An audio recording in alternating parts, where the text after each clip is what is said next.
Alright, hello, hello, hello. How's everybody doing? Alright, here. So, we're going to be doing some tinkering here, just fixing some builds. Kind of made a list yesterday of all the builds that need fixing. So, kind of go through some of those. I'm trying to get the different series kind of streamlined a little bit. So, you know, I kind of want career build series to be a little bit more doing some of the career stuff and, you know, and building stuff for career. I end up doing a lot of build fixing and build career, so we'll just kind of do it every once in a while and do that. How's it going there, Alistair? How are ya? How's it going there, Sergeant? How are ya? Alex08, how are ya? Cheesecake, good to see you. Hello, hello.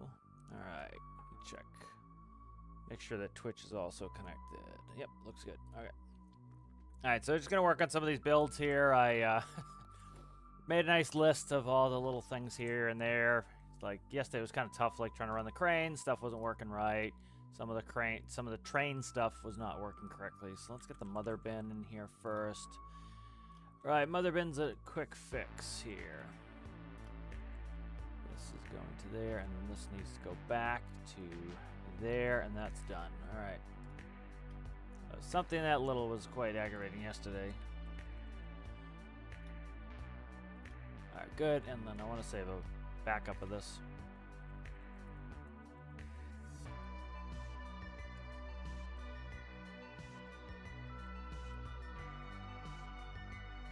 Alright, let's grab the hopper cars. Those need the same fix. Problem is I copied the base, you know, for some of the stuff to other stuff, so if the base isn't done right, it does not work. So I gotta fix the base as well.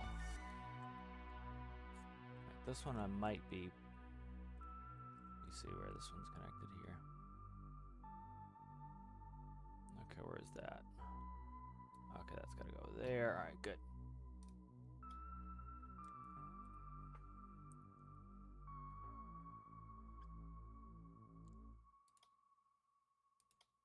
Those cars worked well yesterday, though, so that good test for those in the live game yesterday. And this is why they're all screwed up, is the base car was not saved correctly.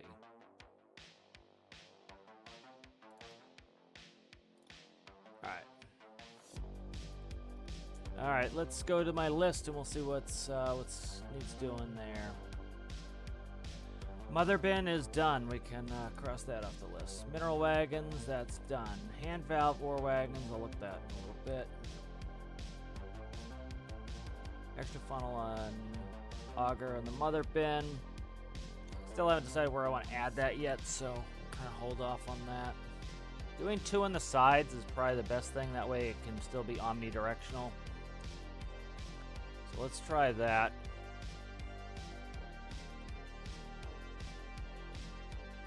Music's a little bit high. Let's drop that a little bit. Kicking me in the head right now. There we go. I can't put it, I can put it down. Let's see. Let's try putting one there. Let's try doing this. See if that will work for me.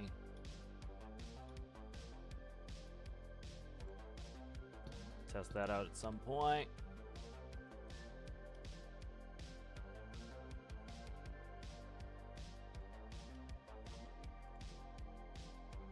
How's it going there, Citrus? How are ya?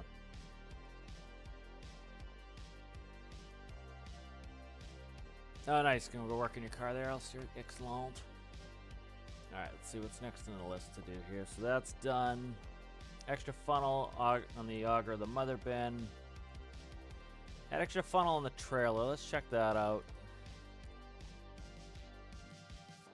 This one's tough because I'm using large bins, which only have 1 port on the sides here. And I don't have 3 space there, which is tough.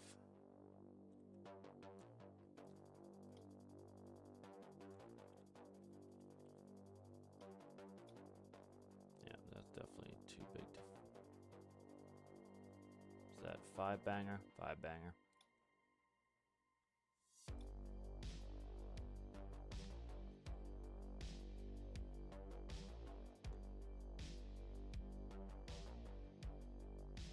How many gaps? So, yeah, it's a 1 gap there. Not much we can do about this because I'm using large bins, so they turn sideways. Do some measurements here.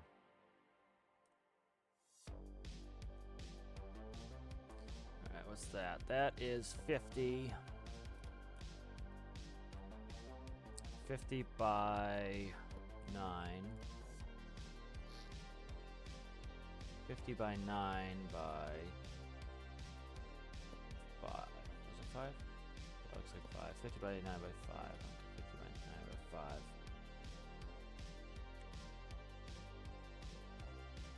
So we could not get 2 unless we raise it. So that's not going to work. Can't double that up.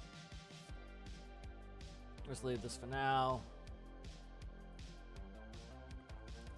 Question mark on that.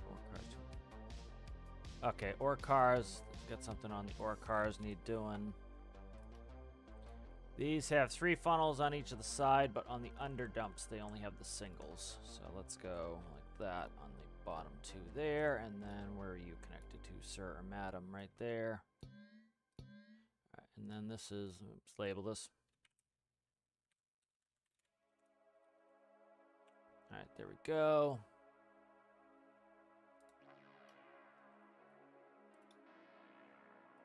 Yeah, good. So it's good to have a list and just check this stuff off. Alright, I'd like to work on the signal identifier. That'd be interesting to work on. Alright, so I got a bunch of stuff on the DE, so I don't want to do that. Have you looked what channels you run through the light cord? Oh, let me look at that.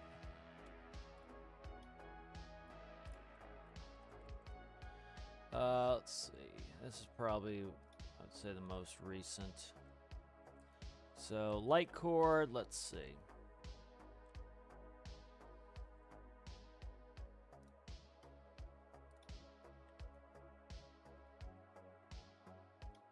Citrus has a question about the light cords. Let's see. To here, that is 2 light cord brake panel. Okay. So it is running. Wait, that's headlight tilt. Where the hell is it? Where the hell is it here? Where the hell is it? Am I in the right panel? Yeah, no, it's lighting in the wrong panel. Okay. Where the hell is it? Right there. I'm 1 panel over. All right. It's like that. Does not look right. Right, so pretty simply for the light cord, I have the light panel, so connect seat to the light panel. So the seat goes to the light panel, so you get all the seat channels. So if we go and look through that, you look at the composite of the seat. Seat goes to, where is it here? Find it right there. As you can see, that hits the light panel here. Light panel then goes from the light panel up to the T-TIS. All right, and then we have, so you could just send the seat if you wanted, but this also allows the lights to send back to the trailer. So that's why I do that. So then this from the light panel, so seat to light panel to there. So essentially you could just send the seat if you wanted and pick up lights differently if you want. And then it goes, we have brake panel, channel 11. Let's see, I gotta look at that too. So let me just finish T-TIS. I'm gonna eventually finish it. Maybe I'll work on it today and we'll get it out, Citrus, because I'm gonna have to. I want to get a final version anyways. So, but it sends out. We have brake panel, channel 11. It rewrites it as an on-off channel 11 just to make sure it's the same. And then it goes out here to it continues through, and then we have channels 12. What is it? Channels 14 and 15. 14 is gonna be brake tank pressure. So I just change it from atmospheres to PSI. So 14.69. That's gonna do atmospheres to PSI. And then here is the brakes. So it is. Yeah, I'll just finish this up. There's no point in me just like going through and showing you all this. Eventually, I'm gonna finish it up and it'll be done. But it's gonna do what's Z on this? Z is the brakes, and then this is what?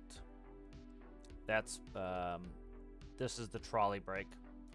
So because it's going to the trailer, that's brakes plus trolley brake goes out on channel 15. But I'll just finish this up. Again, it's not done. That's why I'm not going into it. So when it's finished and I kind of figure out everything I want, I'll finish it. How's it going there, Fabian? How are you?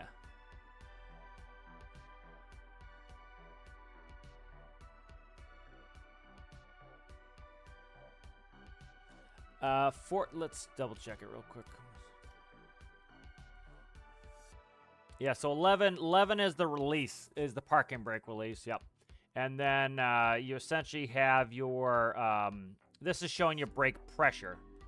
That's what it's doing, is it's taking the brake tank pressure.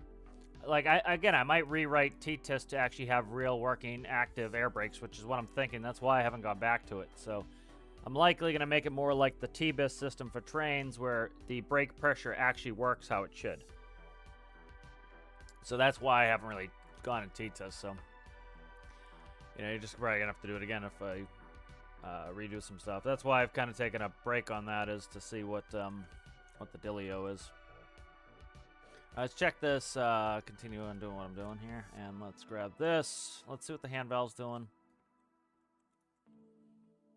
Having hand valve issues yesterday, so I'm trying to see what the hand valve's doing.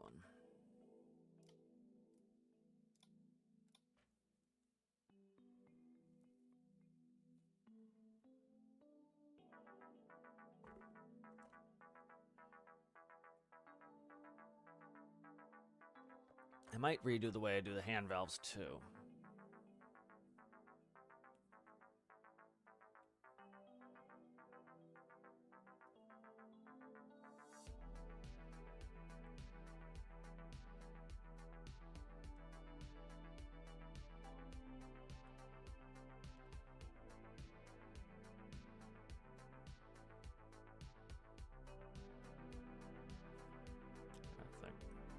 Skip this hand valves for now. Still, like, some of these systems, I'm still trying to think of all the issues they might have and try to get all the situations right. So I'll take a break on this cart and we'll work on that. Like T-BIS and T-TIS, I'm still trying to figure out exactly how I want them.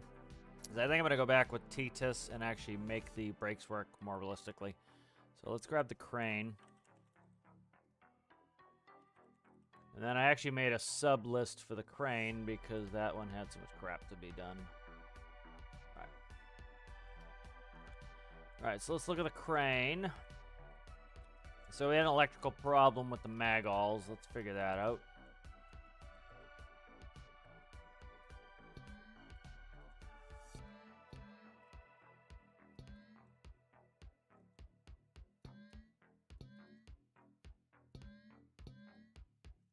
Okay, and then where's my master breaker here?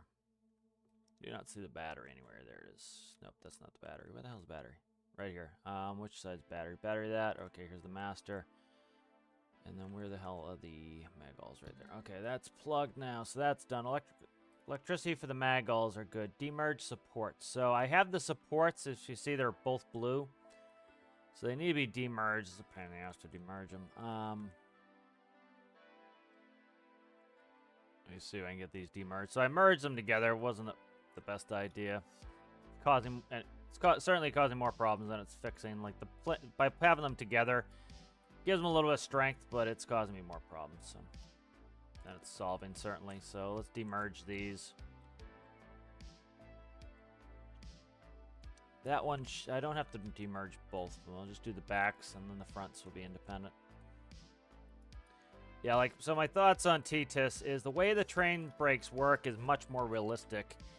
It's essentially, you know, the way it works in real life. Let's go over air brakes real quick. It's kind of, I like the topic. Let's see.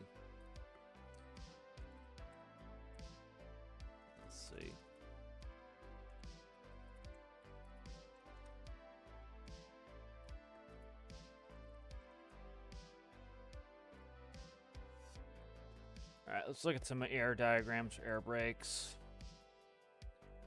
Let's see, I'm trying to see if it has a good air can. This is probably a good one here. Alright, low res. Let's see, do you have a high res? Let me click on the picture, see if we'll open it. Okay, that's not too bad. It's still the same res. So this is essentially the air brake system here. So you have your supply, which is your red. You push in your red line. I'm not doing 2 lines, but essentially what you do with your with air brakes IRL is you have 2 hoses that connect to the trailer. You have a red and you have a blue, and you have glad hands, and so you hook the red. The red will disconnect your brakes, your park brakes. So this is in the cab right here. You actually have a physical valve in the cab, so the air actually runs through the cab. You can hear the air going in and out of the cab here, and so this is your supply. This is often called your emergency. And when you want to release the trailer brakes, those are the guys who were watching yesterday or running the miners. You could see that when you press the red button, it released the parking brake on the trailers. That's what this is. It's a red button. Right here is red. You push that in, it opens the valve and allows the air to go out. And that will go out, and then it will... Let me see where it's going here. I'm trying to get the pathing. So this is the... supply comes in here. That looks like a pressure regulator. Comes around here, goes in there. And then this is fresh air from the tank, comes in there. And then you push the air out. It goes through here, goes through there. And then it will release the park brakes, which I don't know why it doesn't show it actually connecting into the... Must be here. Comes through here. And then it releases the air in the air cans. So that's the red line. I'm not doing a red line. I'm just doing one system because, again, it's a little bit excessive. I may or may not change it. The problem is it's so cumbersome to run lines in game that, you know, I don't want to have two hoses and light cord. It's just excessive. And then your blue line is your brakes. So when you press on the brake pedal, that is then actuating the other side. Let me see if we can get an air can diagram. Trying to find the actual air can. Here it is, right here. All right. So here's the air can. All right, and so you have your service brakes are your brake pedal. All right, and then you have your you know, your red switch. And so essentially, I'm trying to see where the inlet is for this brake diagram. So what happens is, I'm trying to see where the inlets are. I don't really like this diagram because it's not really showing me where the air comes in. So essentially you have a spring, and that's is going to, when there's no air pressure, the spring is going to overcome that and put the brakes on. And so what you're doing is you're effectively, when you go ahead and you push the red button in the cab, you're letting those brakes come off. You're pushing air in. It's overcoming the spring tension. They're fail-safe. So if you run out of air pressure, if you cut your red line or you pull the red line, like sometimes in an emergency, you can just pull the red line and the trailer brakes will slam on. And what you're doing is you're venting the air out, and the spring is pushing it closed to the slack adjuster to then apply the brakes. And so the spring will put the brakes on, so that if you lose air pressure, it will spring the brakes on. And then you have service brake, which will then manually actuate the brakes. I'm trying to find a better picture. That picture's not great. Trying to see the ins and outs on it. Like here's another, this is drum brakes. There's your air can that we were just showing. This rod here, which we're just looking at, this rod right here is this rod right here. That's the slack adjuster. And then it turns this, so it goes forward and back, and then it turns this this rod here, which then turns the S-cam. And the S-cam comes up, and it's eccentric in its shape, which then pushes the pads against the drum, and they're hinged on the other side. So it pushes these pads against the drum to stop you. See, trying to find it better. Trying to find, like, have one that shows the inlets and the outlets on there. Doesn't really show it all that well. Like, it'd be nice if if it had actual lines hooked to it. This one's a little bit better. This one's a terrible picture, but it's kind of a better diagram to kind of show you what's going on here. Interesting. So this one kind of shows you when the brakes are applied here.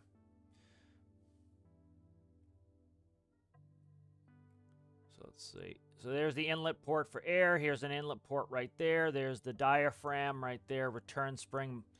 This is how you mount it. There's the push rod and the yoke to hook to the slack adjusters.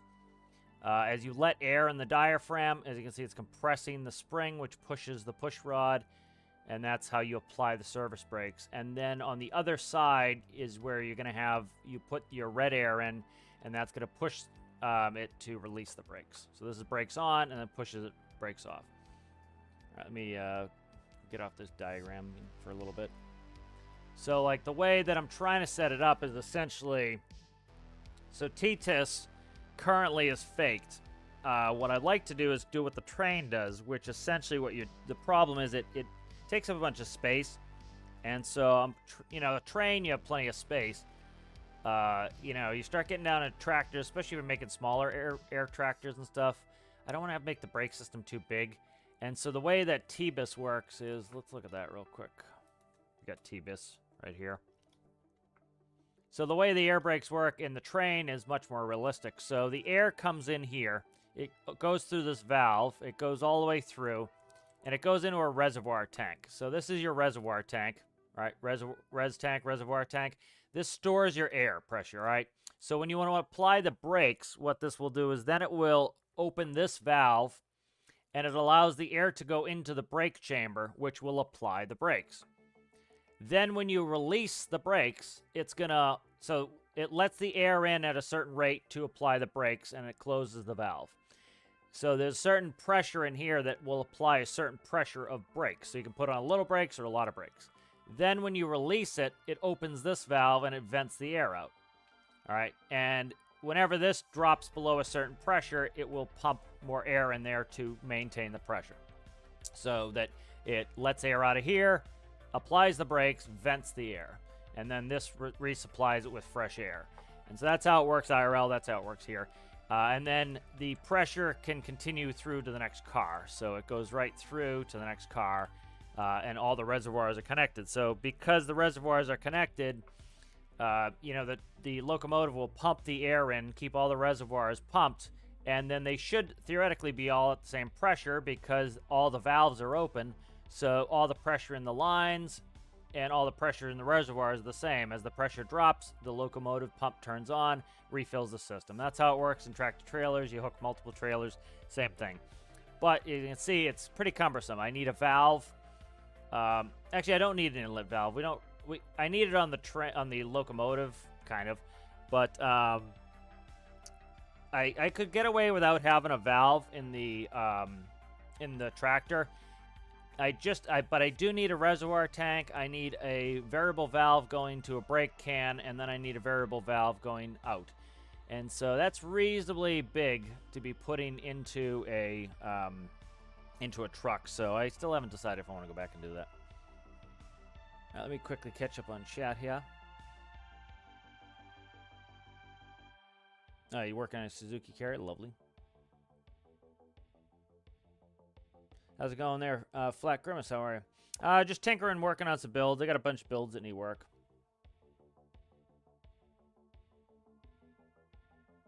Yeah, it's a lot of crap to go through for air brakes and pipes and relief valves and check valves and everything else. And it's, like you see how small those parts are. Like I can hold an air can in my hand, and in game the parts are big. So some of these systems, it's just tough to get them small enough to fit in there and not be a pain. So, all right, I didn't save this, did I? Did I save No, I didn't save. Whatever. Take me 2 seconds to fix what I screwed up. I didn't save this. I got distracted. All right, let's go back and fix this. A lot of stuff I fix, and then I fix to use, then I forget to go back and fix the original, and so like a bunch of the stuff has been fixed before, and I gotta go back and fix it again. All right, right there. All right, so that's done. I already crossed that off. Let's go ahead, and I need to make these independent again.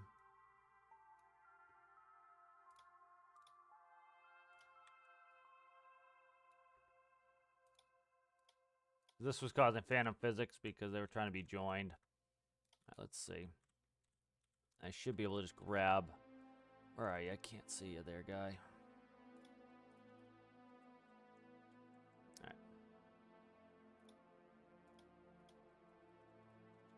over here. Alright, let's try to get all this stuff done. So we'll do that. There.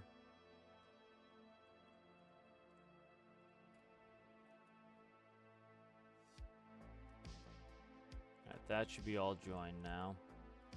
Alright, that's all joined now. You join there.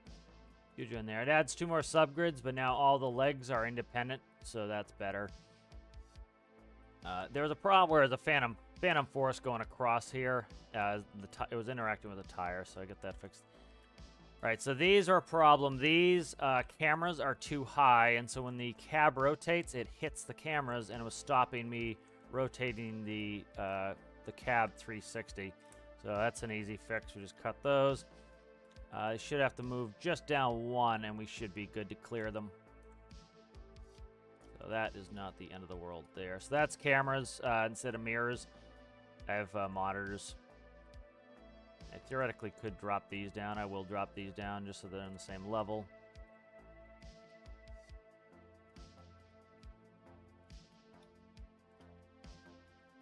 All right, that's good. So let's see. Demerge supports is done.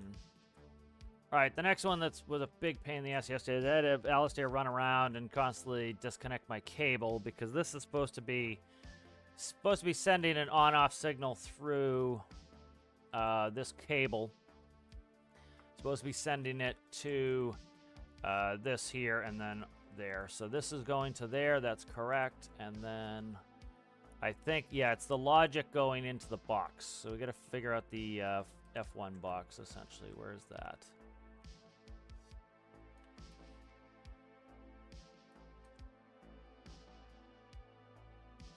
Alright, so let's see. That is going to there. That is then here, which is commanded by this one here, which I need to figure out where that is going. That is medium winch. That's the left one. It's right there. So winch 1 on off. That's what we need to work on. And let me find the channel on this. Winch 1 on off. 13. Winch 1 on off and 13.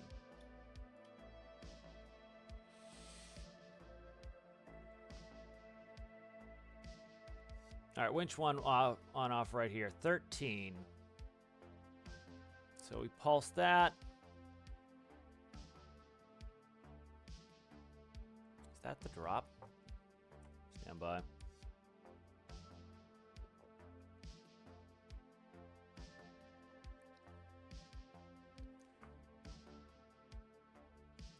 Okay, yep. So okay, maybe I fixed it and I just forgot how I set it up. So I made it so that you have to hold the button for 5 seconds to release the thing. 5 is too much. 3 is good. And the reason is, like, this would actually, like, say you're picking something up and it's high up in the air. You don't want to accidentally drop it by pressing one button.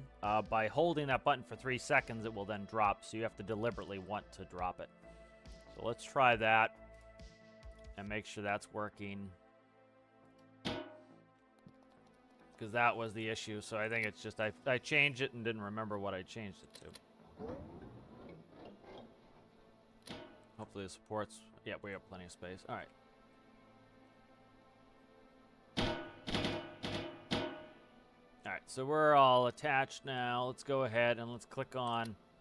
So we have mag all, then let's hold it for 5 seconds and see if it goes off.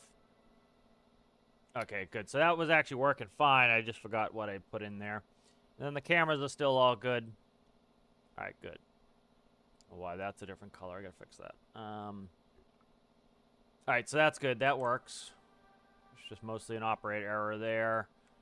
So that was a kind of a pain in the ass yesterday with the crane. Let's go drive it around. I want to make sure that it is behaving itself. Because it was, I need the supports down to be able to bring this in. I was having that steering problem, I think mainly because of the supports being not merged, right?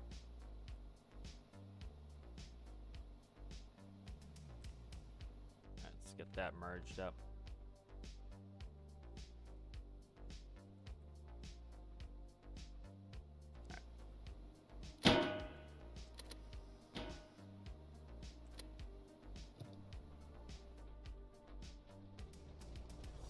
Because we needed the crane quite a bit yesterday.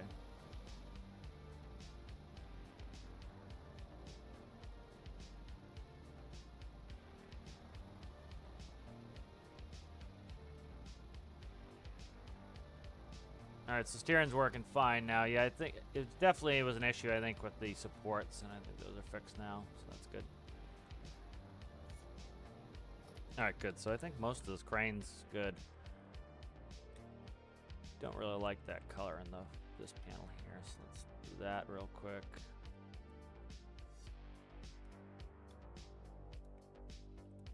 Alright, so I think that's most of the crane issues kind of licked. Alright, good, good, good. Hello there, Sergeant, on Twitch as well. Thank you, thank you.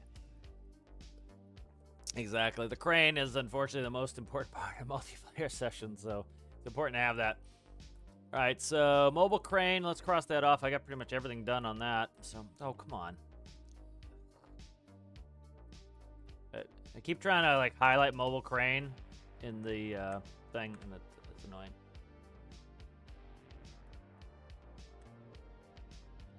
Double check caboose. All right, let's go ahead. I want to make that signal identifier. So this is saved. I'll verify it. Mobile crane saved. Okay, good. Let's get this signal identifier done. All right, so let's see if I was smart and saved the switcher.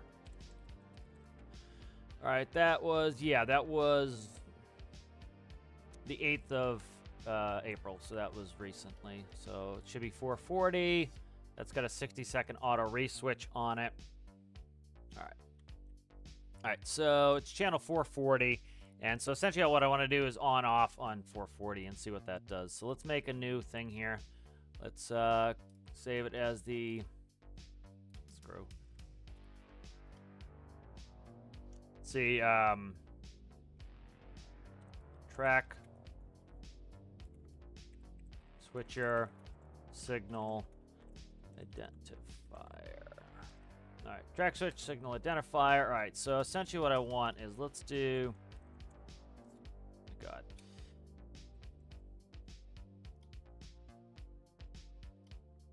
All right, that will have what range? That is 1 kilometer. That is 100 meters. I could put a condition in for distance. All right, let's put the meat in there. Kilometer's a little excessive, but 100 is too short.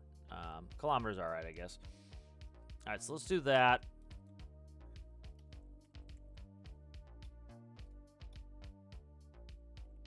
All right.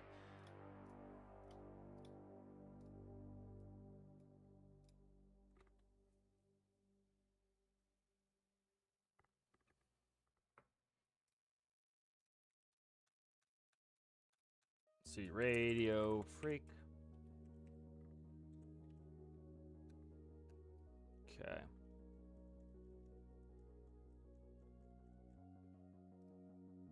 Should be on receive, so we don't need that. And then we want to, let's see.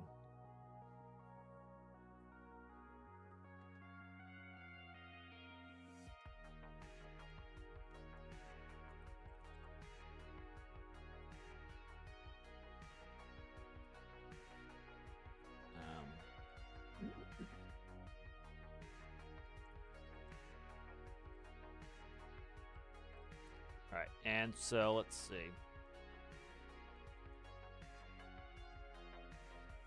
Where are you there, guy? There you are.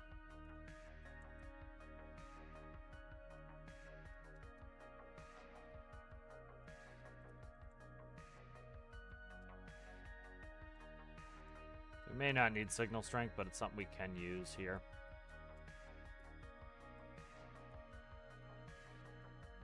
This is the switcher.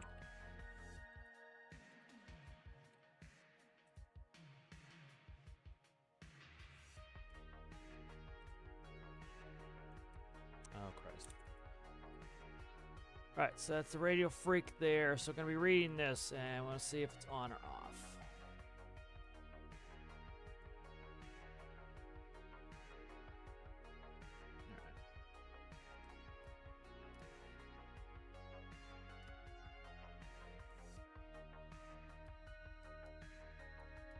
Sometimes like a skinny panel, sometimes I don't. We'll see. Okay.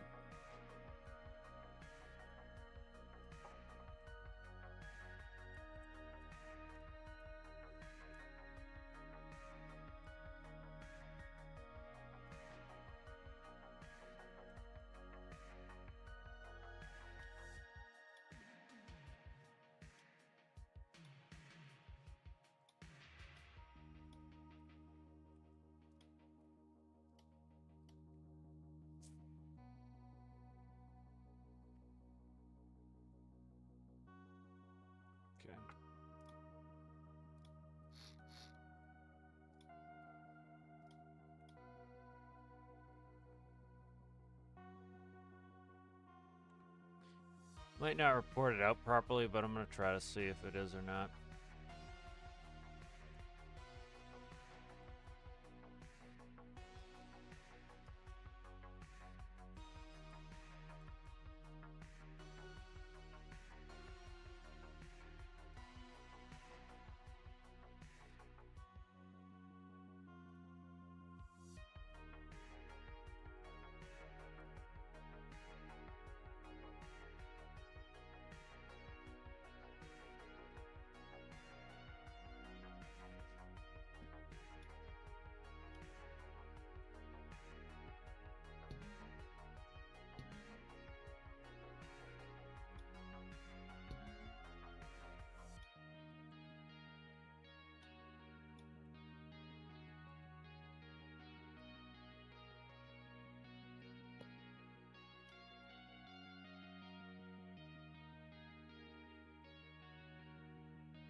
Okay.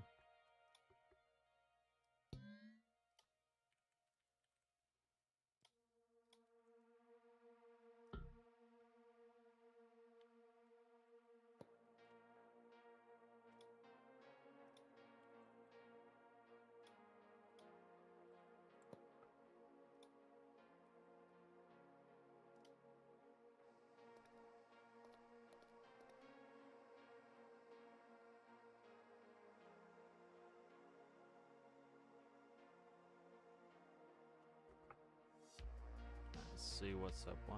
What's the other frequency there? Two frequencies there. Signal strength 0. Okay. So yeah, don't think it's reporting out, which is unfortunate, but I wanted to check it anyway. Doesn't matter the distance. We're within a kilometer of one anyway. Let's see. Right. Yeah, signal strength is 0. It can essentially read what my system is doing. So I moved it out on my system here and see what it's doing.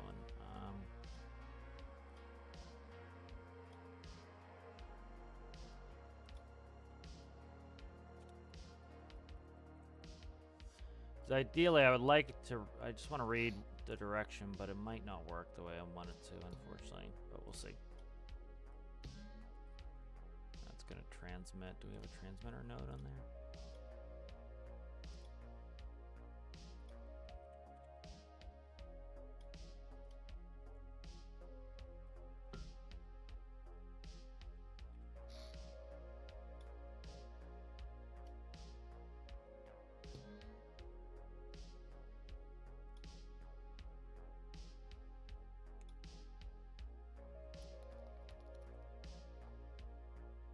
440 transmit mode true. It's got no battery on it. Screw it. I don't need the battery. Let's put that on. Alright, so it's going to read my own signal. Unfortunately, it doesn't feed back. Let's see if right is that channel anyways.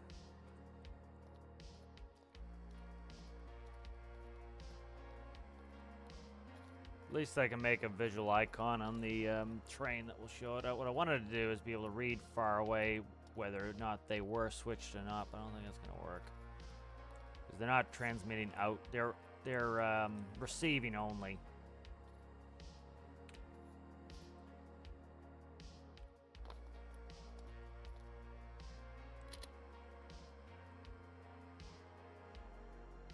Alright, so it's working, but it's just, fortunately, it's not transmitting what's going on inside of it. It's just accepting it. So that's... So, like, let's see if I can make this work like it. Alright, let me go shut off my system and test this here.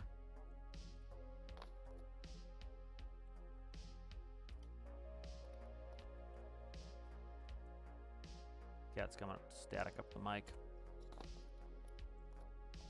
Alright, so that went back to the right.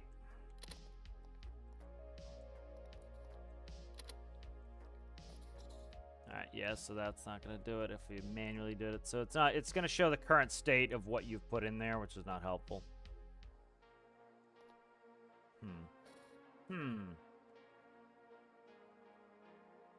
Let's catch up with chat here. Fortunately, it doesn't reread out its signal.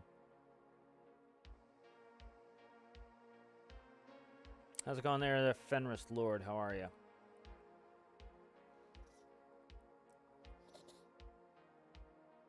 Competition, running and shooting, my god. Yep, just remember, put the cork on the end of your barrel if you're going to be running around with it.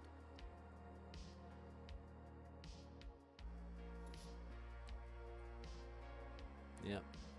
No need for running. I don't do it. Yeah, so it's not going to read its current state. It's just going to read what I'm selecting, which... That's the thing, it sucks. I wish it would read its current state. Because then I could... that would be useful to me. I'm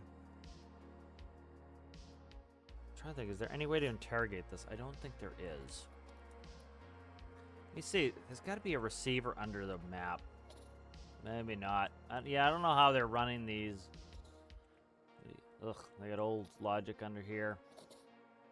It's just a flip-flop, it looks like. What's in here? Battery, looks like. Yeah, battery's in there, that's it.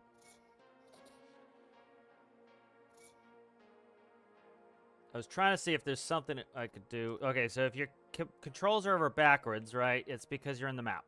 Okay. So, no clip, get out of there, and then reclip it. It's like, been on a daily basis, I see people, my controls are inverted, what, the game's broken. It's like, no, you're in the map, and now your controls are backwards, because your body stays where you are. So you're literally, your body is literally stuck in the map, and now your controls are backwards. So you just, no clip, come out of the map, and yay, they're fixed. Okay, so, if you ever had that issue. I think there's any way I can interrogate this to tell. See, like, what would be nice is if it reported its position, and then you could reread it and put an indicator, and it would tell you what it was. But I don't have that. So I figured it might not work, but I'm trying to think if there's any way. I'm trying to see if, let's try something with signal strength. Let's get this back in there, and let's try something with signal strength. Because if it's on receive, I don't think I'm going to get any signal strength off of it. So, not that I need the dial, but here, let's just spawn it. Because those are receiving, they shouldn't be sending any signal strength, I don't believe. Yeah.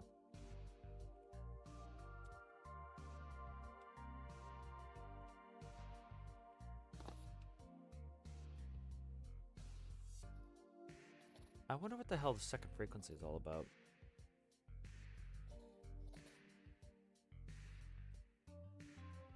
Yeah, so can't really have an indicator on there, unfortunately. That would be helpful. Alright, so what I'm going to do instead...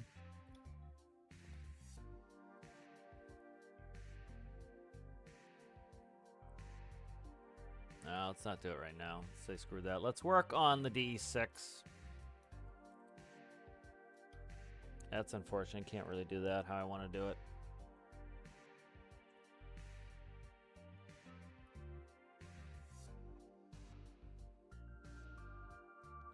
Alright, so I changed the D6 like 900 times. Let's go ahead and save a version of this.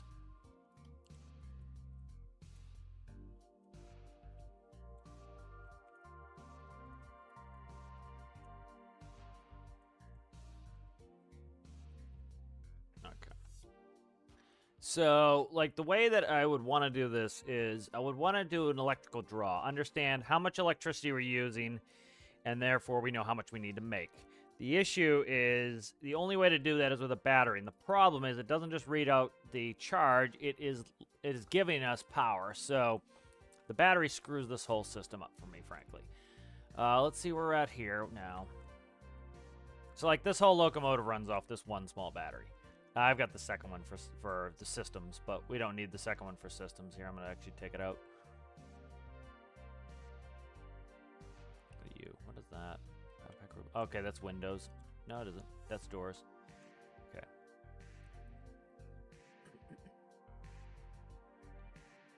Because that's the systems battery, so I can trade the systems battery out. This is the drive battery. Let me see what I can do here. I want to take out the drive battery. And then the systems battery. Do you go to anything other than there? No. Okay, where are you going here? The main breaker. I gotta find exactly where it's going there. Alright, so let's actually, let's undo that. Let's disconnect you. Let's reconnect you. I'm gonna run the whole train off a small battery, because I like to. System setup right. That's all the battery you should need. Let's see. What are you doing there, sir or madam? Nothing. So I've noticed you before. You can go. Adieu. Alright, good. So let's see. We're going to get rid of... So I'm going to go back to diesel electric on this. I've rerun the system like 5 times. Alright, so we have the generator comes in here. The generator goes down. So gen comes in on this side. It goes over here and it runs all of the traction motors. And then this is the breaker that if we draw too much current through, it will trip the breaker so you don't have a fire. Now, the more electricity we produce, the more likely we're going, to go fast. This is going to give us better acceleration rates. This is more realistic how they really operate. The problem is, again, in a real locomotive, you can actually read the real current draw. We can't do this in game, so... Oh, shucky. Alright, so let's see. We want to... try to think of the best way to do the acceleration of the motors themselves. So right now, all of these are connected to the locomotive multi-link throttle. And then that is the throttle right there. Let's see. This goes to all the electric motors, and then, let me see, independent brake, train brake, throttle. Throttle goes off of this reverser controller, just so we can do that, and then throttle goes right in there. So I need to read out how I want to do this. So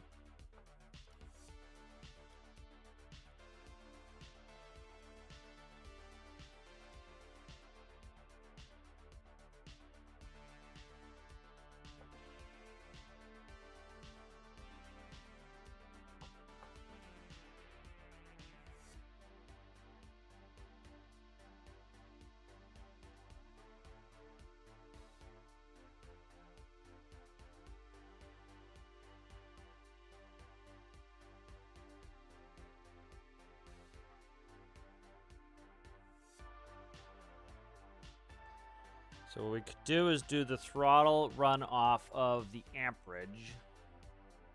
That's one thing I was thinking to do. I gotta figure out what the amperage rates are gonna be. Let's find the throttle for the motor, which should be in here.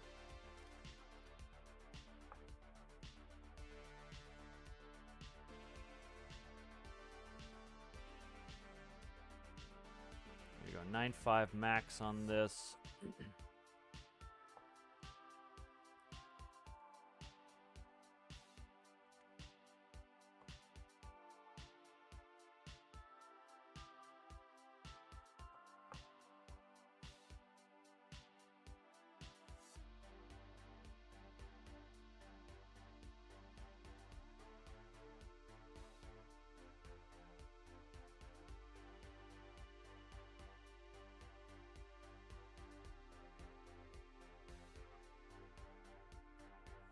Get rid of Gen PID for now.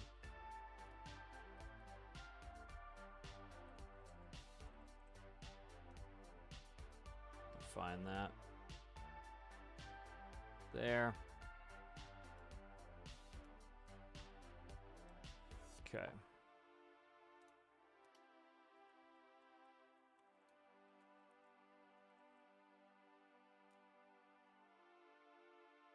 Zero to one. All right, that's gonna go in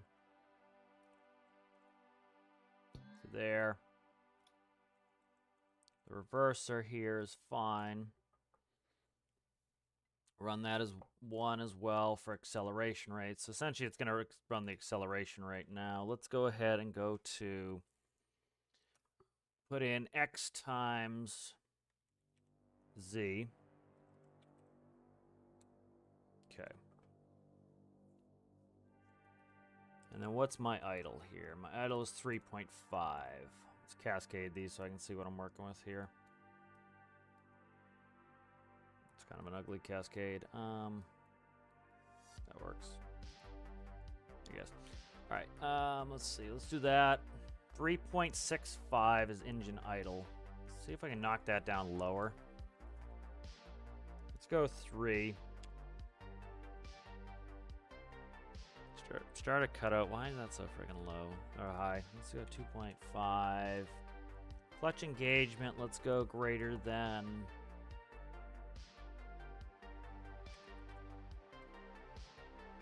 Okay. Clutch 0. Let's see. At idle, we'll say. Yeah, we'll do just idle on that one.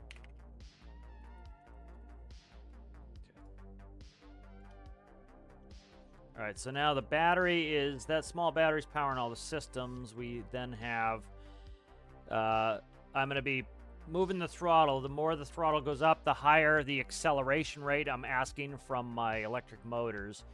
And also I'm asking for a higher RPS output. So at full throttle, it will say, hey, give me a 1 on your electric motors, the highest rate of acceleration you can give me, and give me as much generator power as possible, essentially. Now, I might run into some problems. I might want that 1 to come off a little bit early, so we'll work on it, but see what happens. Trying to get this back to diesel electric and run the way I want. So. I changed a bunch of systems, which is never a good idea at once, but... Okay. Tried to do it in a way that wouldn't break everything. I'm going back to diesel electric. I want to read electrical draw, and I can't, so I'm getting rid of the battery. I had it as diesel electric before. I keep changing my mind on what I want. So. All right. Kill the music. I need to hear this, so. All right, we're idled at 3, so we should have no clutch in, so we should be making no electricity, and that's showing here. We're barely making any amperes.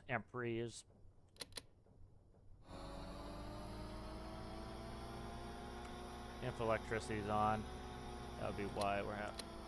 That screwed that up. Let's put the brake on. Let's try to go again. Okay.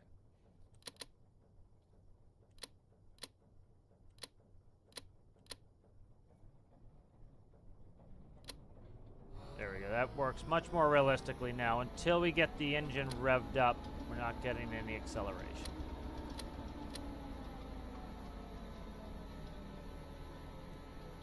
And then I just need to tune it in where I want.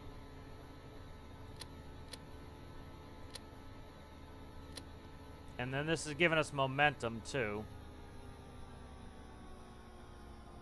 So see, now we've been at 0 throttle. It doesn't stop because it shouldn't. The train weighs like whatever it is, 50 tons or whatever. Should keep rolling for a little bit. Acceleration's still too high.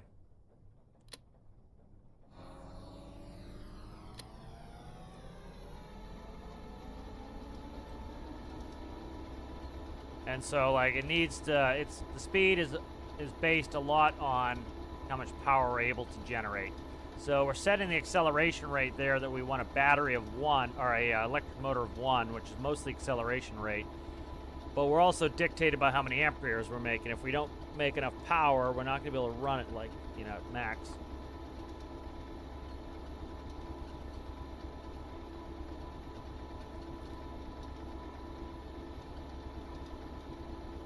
Alright, so that's pretty good. Let's get back around where I can pull it, and then we'll do some tuning.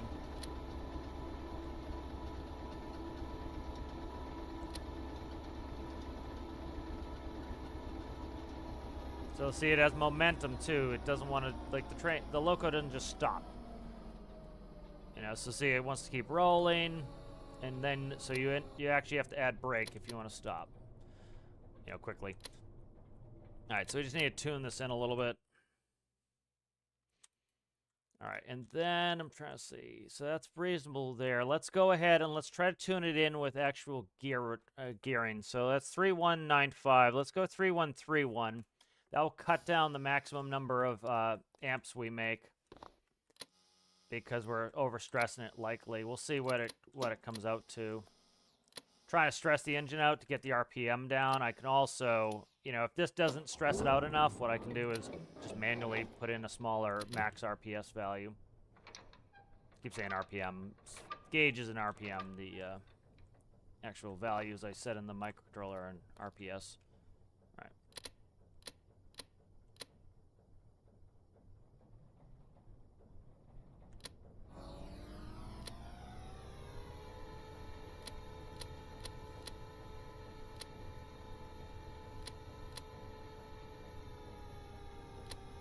So it has some lag like the real one does, like the D6 and derail if you're running it. You know, it takes some time because, you know, there's a lot of momentum in the engine, there's a lot of momentum in the generator, and there's a lot of momentum in the train, and there's momentum in the electric motors, there's momentum everywhere, and so when you try to make a change, you've got big heavy parts that want to keep moving, and so it takes time for them to all change, you know. So let's see what our max amperes are here.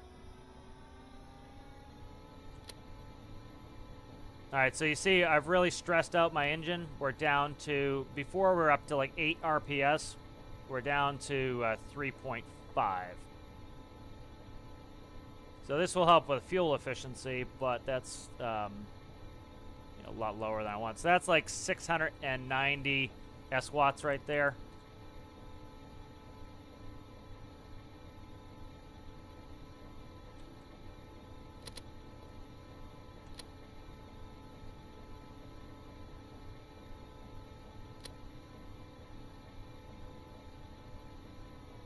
All right, there we go. So the momentum takes some time to slow down. Dynamic brakes on. All right, that's running much more how I would like it to.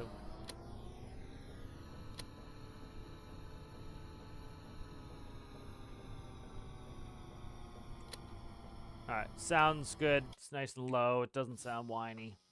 I'm gonna have to tune in the values on the engine again, but we're getting there. Where I want to be. That's probably a little bit over stressed right now. So let's go to a 5.2. Let's run it again. We'll put the brick on it here. Let's put the brick on it now. We'll see how it performs. Oh, fuck. Under load. God damn it. Why am I too far away? There we go. Did not mean to fall off. I didn't do the breakers. That's why I have no power for that. Okay. Didn't do the breakers.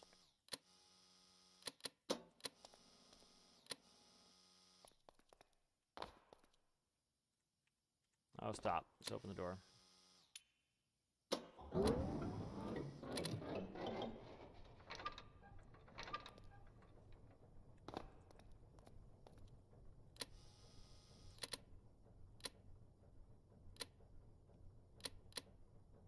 So now it's getting all the motors are getting all their electricity, or the electric motors getting all their electricity off the generator.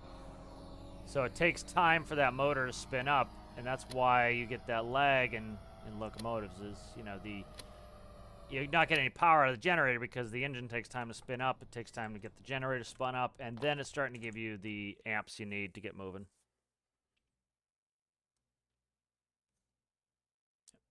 Derail Valley build. Yeah, I'm back on the DE6 trying to, I'm turning it back into diesel electric. I did a difference. I did more of like it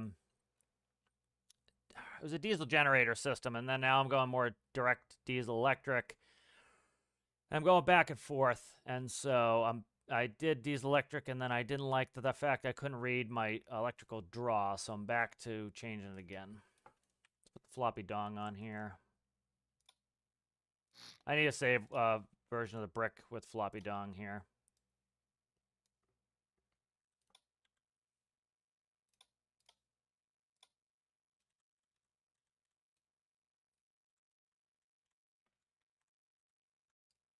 Oh, stop. Give me this. There we go. All right.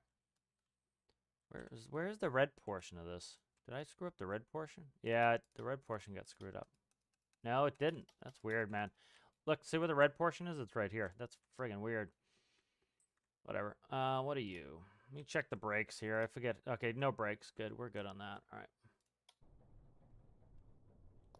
All right. That brick has floppy dong on it now, so we can connect to my loco.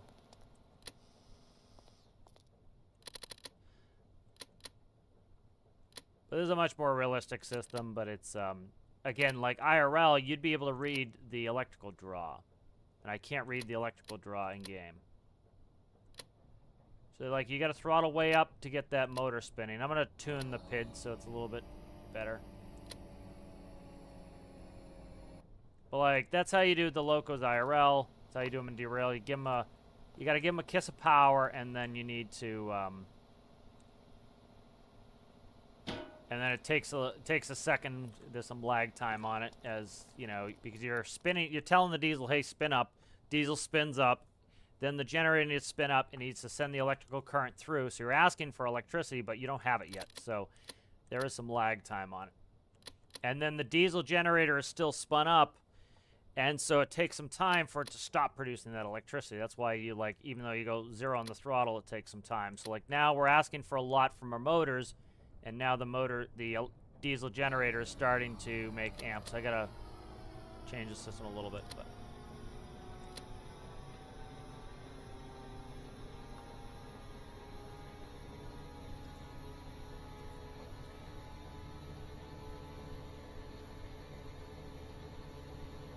All right, so likely my gearing, you know, I geared it too high, so you know, works fine when I have no resistance, but now that I have the weight on there, I need to drop that gear ratio some.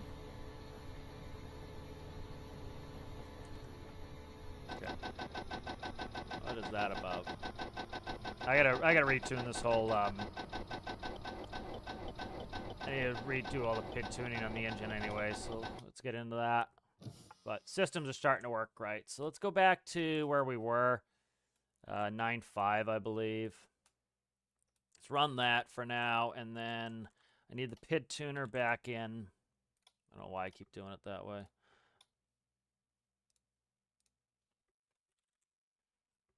PID tuner back in. I need to do the engine PID here.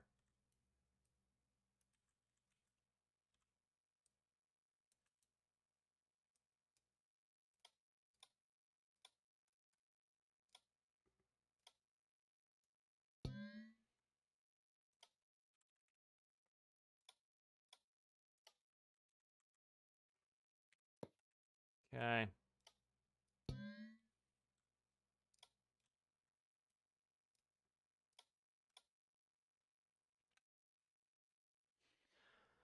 PID tuner generator. I just need the PID tuner engine now. Let's get rid of that altogether. PID tuner engine.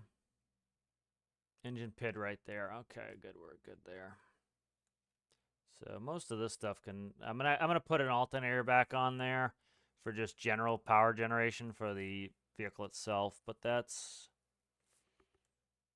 PID tuners right here. All right, good. That's still plugged in. So let's plug these in. All right.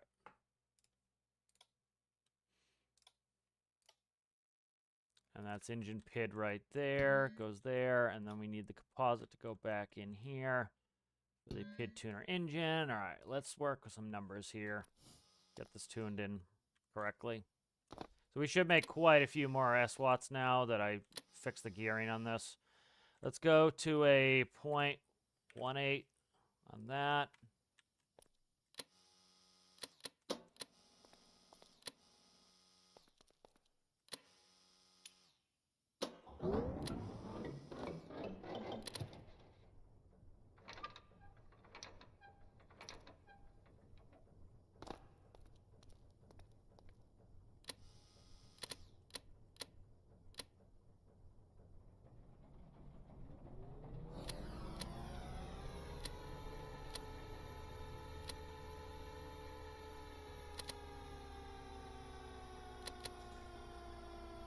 that's much smoother now. So that was set up for just to be a generator before, and now I'm getting more tunable with that new setting. You can see I can set my amperes more where I want them.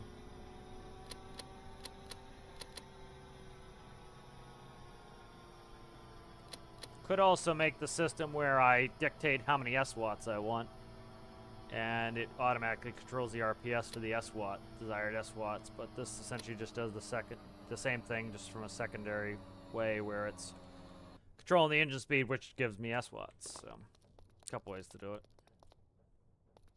That's this one here. All right, switch here. Still, yeah, you see I still have better momentum now. It's not stopping me as quickly, so like can roll a little bit better, which I like. So there's some good lag time as I have to wait for the engine to spool up. I need to put a dead zone in there, though, for the engine a little bit.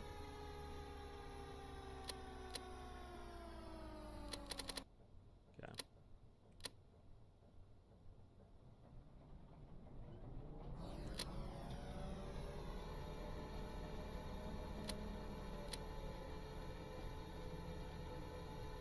Go hook back up this. Yeah, you know, some of the stuff too, it's like I'm trying to make the T-Biz system, so I'm trying to get the train kind of make sure I'm running it the way I want. That's kind of trying to make standardized systems is nice because like once this is standardized, all my diesel electrics will run this way. And, you know, every time I want to make a diesel electric, I'll pull out the set of microcontrollers that does it. And so getting it right the first time is freaking important. So I'm trying to do that more as having modules.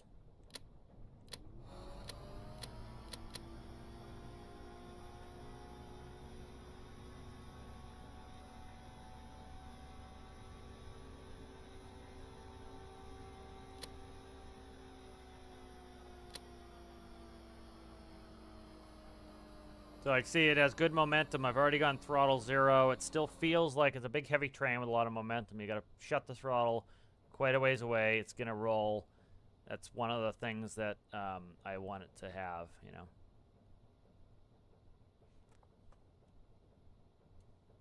I got to go.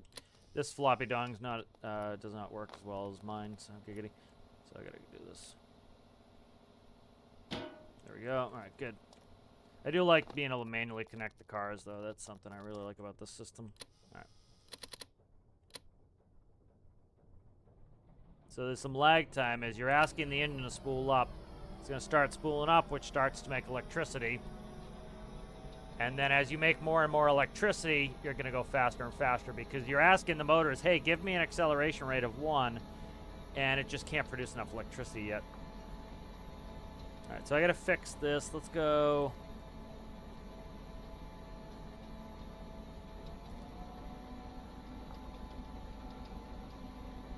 Alright, that's too high, that's oscillating, so that's not a problem.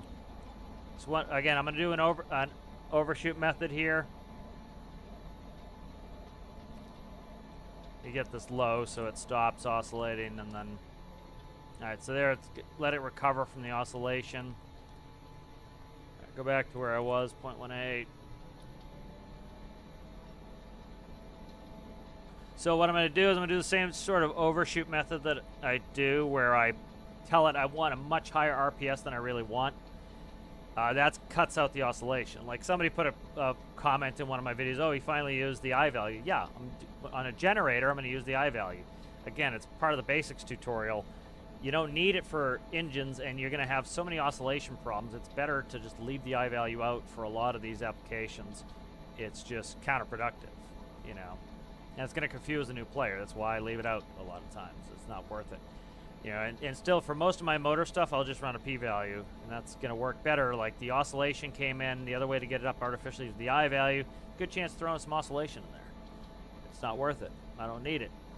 Just it causes more problems than it's solving, frankly.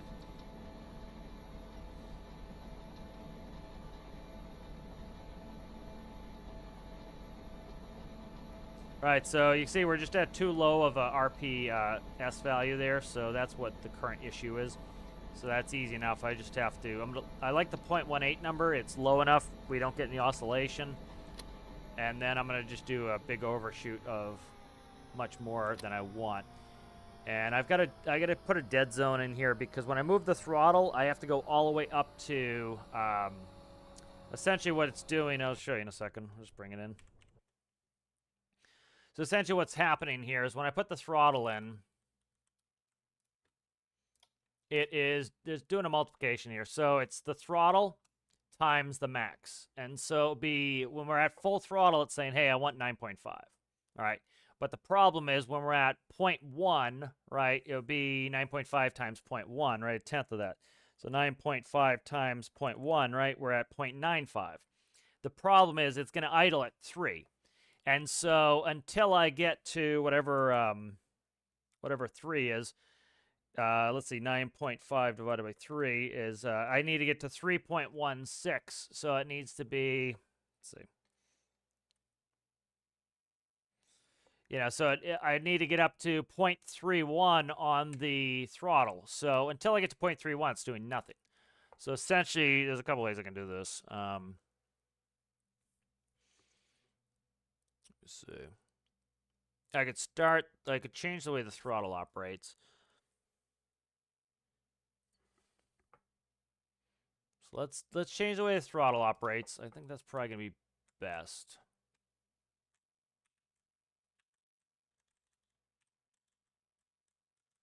There's a couple ways I can do this. I'm trying to think. I actually want to leave it the way it is for the electric motors. Let's just do the conversion in here.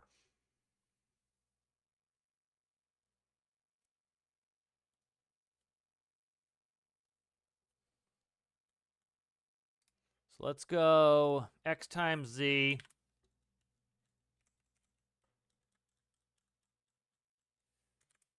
plus 3. So that's going to leave our throttle. When our throttle is all the way at 0, it's going to add 3. So it's going to give us the idle. Say we get to 0.1. Okay, so it's going to be 0.1 times 9.5, right, equals 0.95 plus 3. Now it's 3.95. So that gets rid of any lag in there. It's going to start us out at idle, essentially.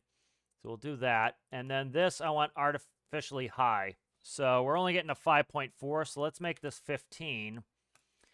And so now max, I'm going to ask 15 because the p-value is so low on the engine. As you can see, we have a nice artificial low p-value. I was doing like 0.18. It's going to take a it's never ever going to reach 15, but it's going to reach where I want it to, and that's going to kill the oscillation because the p-value is so low it never gets up there and it never oscillates. Because like, here, let me try to do a quick see if I can find that PID GIF. I think this is the one. Is the GIF? No. Search for GIF and it's like, oh no, I'm not going to give you any GIFs. It's like, dude, if you give me a GIF like I asked for, that would be great. Try to find the one that I liked. Here, I'll just draw it in paint. It's going to be easier to illustrate my point anyways. All right, so essentially, like if you said you have a line here, right, that's your baseline, right? And so what we're essentially asking is, this line will move up and down to where I set it. So because the p-value is so low, my line is only ever going to do this. It's only ever going to go up, and it's never going to reach the set number, which is this. All right. And because what happens is if the p-value is high enough to reach the set number, as soon as it hits this, it says, oh shit, I went over, and it comes down. And then it goes up, and it goes down, it goes up, and it goes down, it goes up, and it goes down. And it oscillates, and eventually it will smooth out. They need to work I value, D value to get this smooth out. That's one way you can do it. On engines, I tend to do this. I set an artificially high p-value. So the red line, we're never going to, or I set an artificially high RPS value. So the desired RPS is artificially high. And then what I do is I put a low p-value in. So let's say I have 100 RPS. And because the p-value is so low, it's never going to reach it. But it causes much less oscillation because it never exceeds the point. So it's going to make a nice flat, not oscillating value there. So we don't get big oscillation spikes. We don't get like this. you know, and causing all sorts of problems. It's nice and smooth. You know, as soon as it hits the desired value, it's going to try to shoot back down to correct it. Now, you can do a bunch of things with I and D to try to get it smooth out quickly like that. Or you can do it the easy way. You put an artificially high value, it never reaches it, and it tends not to oscillate. So that's why I do it like that. Other systems like autopilots, you have to kind of tweak them more because you want to reach the altitude. It works fine for this system. You'd have to put a correction in the altitude. It wouldn't work. Scaling with altitude wouldn't work really well. All right, let's run this now. So that's why I do that system, is it's by never reaching that, by putting an artificially low number, I just find it works. So like putting 0.18 is a very low number. It's never going to get to the RPS that I set. You know, you can make it do that by putting in some I value to increase the number, but then you have to spend an hour tuning it. Doing it this way, you don't. That's why I do it this way. People keep being like, oh, you know, I tuned yours in. Yeah, great. How long did it take you? Oh, a while? Yeah, that's why I don't do it. I'd rather not spend the time, and I don't need that level of accuracy, you know. All right, so notice we have no dead zone now. So it's because it's adding 3, that's my idle value. So anything I do in addition on my throttle is adding to the idle value.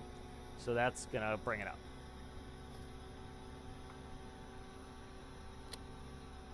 And now I'm asking it to go back to idle. Now, I've got the clutch set, so the clutch will disengage when I go below, what was it, 3 point something? 3.5 maybe. So like at idle, we're not producing any electricity going to the electric motors. And so that prevents us from, you know, one, wasting electricity or wasting gasoline, diesel, or whatever the frig we're running on. And it also will, now it takes all the power off the motor.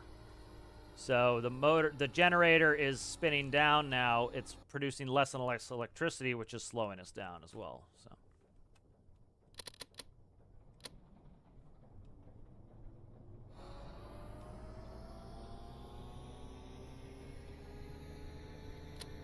So because we have no weight on us right now, we're just the locomotive, and we're relatively unburdened, I don't need a lot of throttle to get moving. Once we put that weight on, I'm going to need to rev the engine way up to produce enough electricity to provide that electricity for the motors to compensate for the weight. Which is realistic. That's how it would end up working, you know?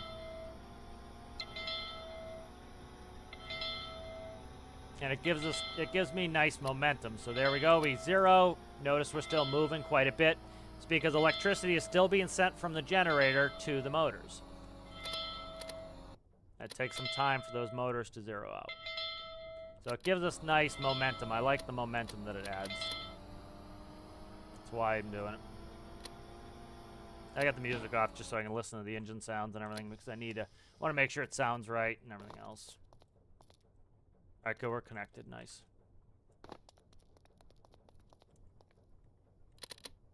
All right, so now I should be able to rev higher because I set that all the way up to 15. We're never going to reach it because the P value is too low, but that will give us a higher number. Before, I think, what we're at, like 5 something?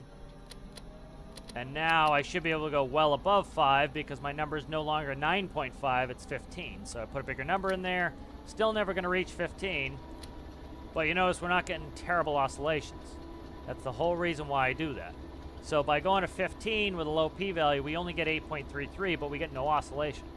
So it's not going to dance around, it's not going to stutter, it's not going to have all sorts of friggin' problems that they usually have.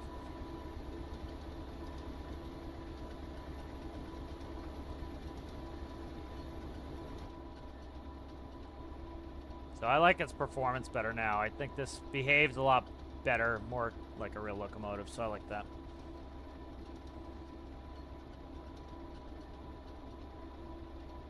Yeah, it's like it's purpose-built. I'm answering the question for Amanda what tinkering's all about. It's me going through the builds and just doing tweaking stuff.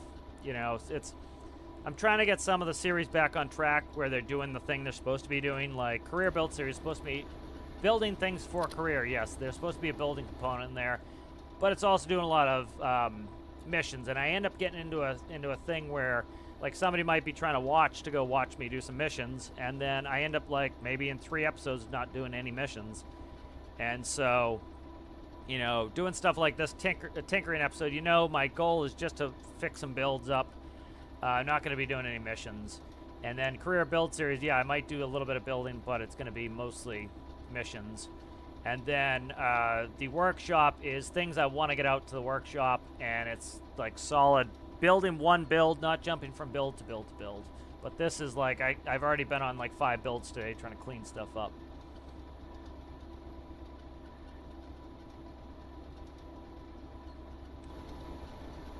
All right, so like we're up to 8.27. We're making temps. We'll check temp. I have to redo temp testing and everything else. I won't do that now, but we're making 2,230 S-watts.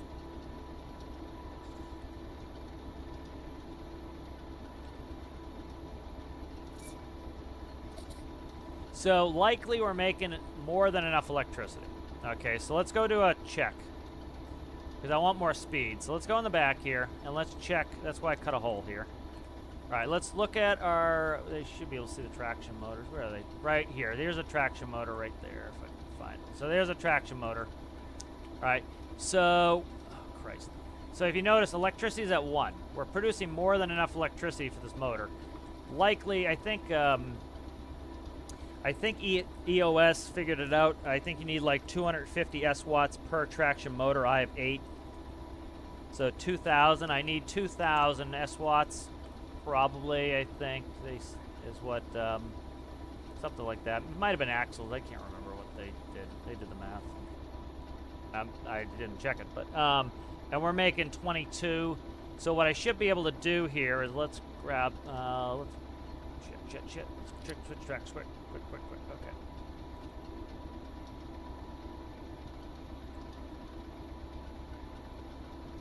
I'm going to pull this back in, and then what I want to do is I'm going to change the gearing on the motors. Because pretty simple, right? You know, if you get the circumference of this wheel, right? So you take the radius times pi. And so, why can't I drag this block? Anyway, so why can't I drag a block, dude? I can't drag a block? Can't drag a block, dude. What's going on here? Oh, it's a dial. That's why. I look like a friggin' regular block. It's a dial. All right, so like there is the radius is about 2.5 blocks, and so multiply that by pi. So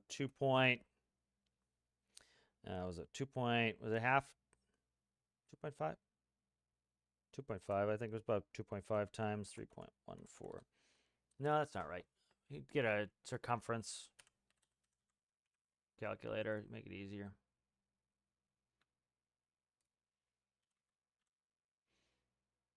I don't think that's right. I don't know. Anyway, so you know, the faster the motors spin, essentially the wheel is a fixed circumference. So for every 1 RPS, you're going to go certain meters for it. I think it was like 3.3 meters in diameter or in circumference. I keep saying diameter, I mean circumference of this wheel. And so for every 1 RPS, for every 1 rotation, you're going to go 3.34 meters forward. So for every 1 RPS, you're going to be going 3.34 meters per second. So you can figure out the speeds you want. And so I have these down geared, as you can see, to a 3-to-1. So that is reducing, it's facing toward the engine, which is down gearing. And so it's capping our max speed. So what I can do here is cut these down to get more speed with the weight. So we're at like, what, 23 meters per second, something like that. You also use up a lot more electricity. So I'm doing this for electrical savings. I don't really need to worry about that because we're producing more S-watts than we need. So we're wasting it anyway. So we might as well turn it into speed. Because, you know, I am producing more electricity than I can use. And therefore all I'm doing is wasting it, essentially. So now what we can do is instead of wasting it, we'll turn it into speed. You know, I don't want to get it so it's so inefficient, but I'm using the fuel anyways. I'm burning the fuel anyways. I might as well turn it into speed.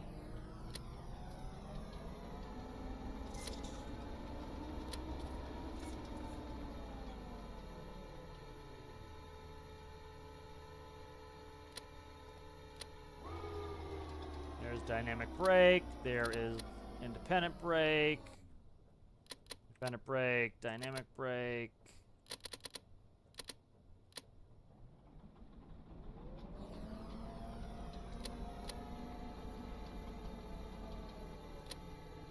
So, changing those gear ratios, I'm going to use up a lot more electricity. Oh,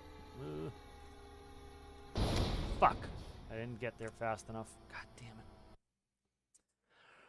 Oh, it sucks. Not the end of the world, but it sucks.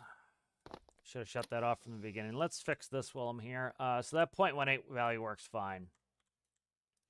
So again, like, the people are like, I keep getting comments that's like, what's my value in there? You get the exact RPS you want. Yeah, but you cause other problems. It's like, I'm not just doing this for the fun of it, dude. There's other reasons why you do these things.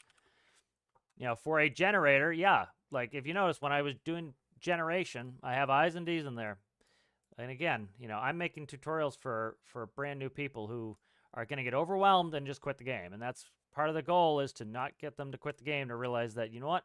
You don't need to do some of these things to get a build to work. And that's why I do certain things the way I do them in the beginner series, is so that people can actually play the game and not feel like it's an impossibility to ever play the game. You know, and that's why some of the things are simplified in the basics series. But some people don't understand that. All right, so let's see. That's 0.18. These can just go off here. I don't need them. All right, so that's fixed. Now I don't need the PID tuner. I think we're tuned in fine.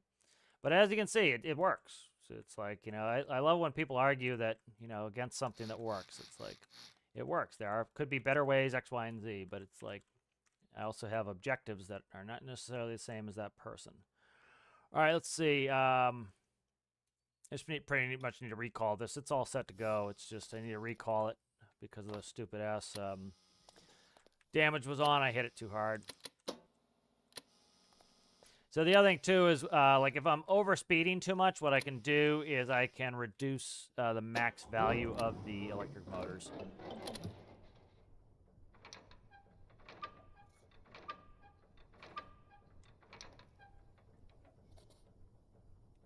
Oh, come on, get up there.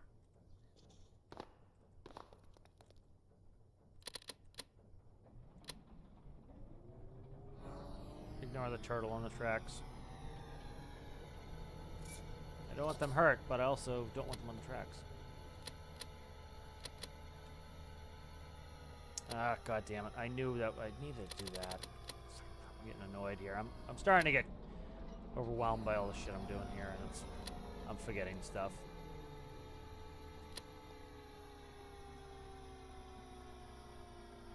The whole point was to recall that weight into here because it's damaged. Got damage off now, so I shouldn't have to worry about that. Okay, there we go. Distracting myself here.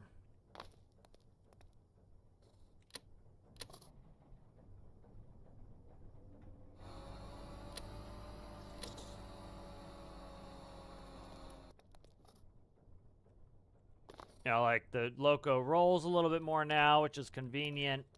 It's not as instant acceleration, which is convenient. Like, before, like, yesterday when we were playing, it was way too gamey, where, like, it was instant acceleration. You know, I don't want any of that. I want it to act more realistically.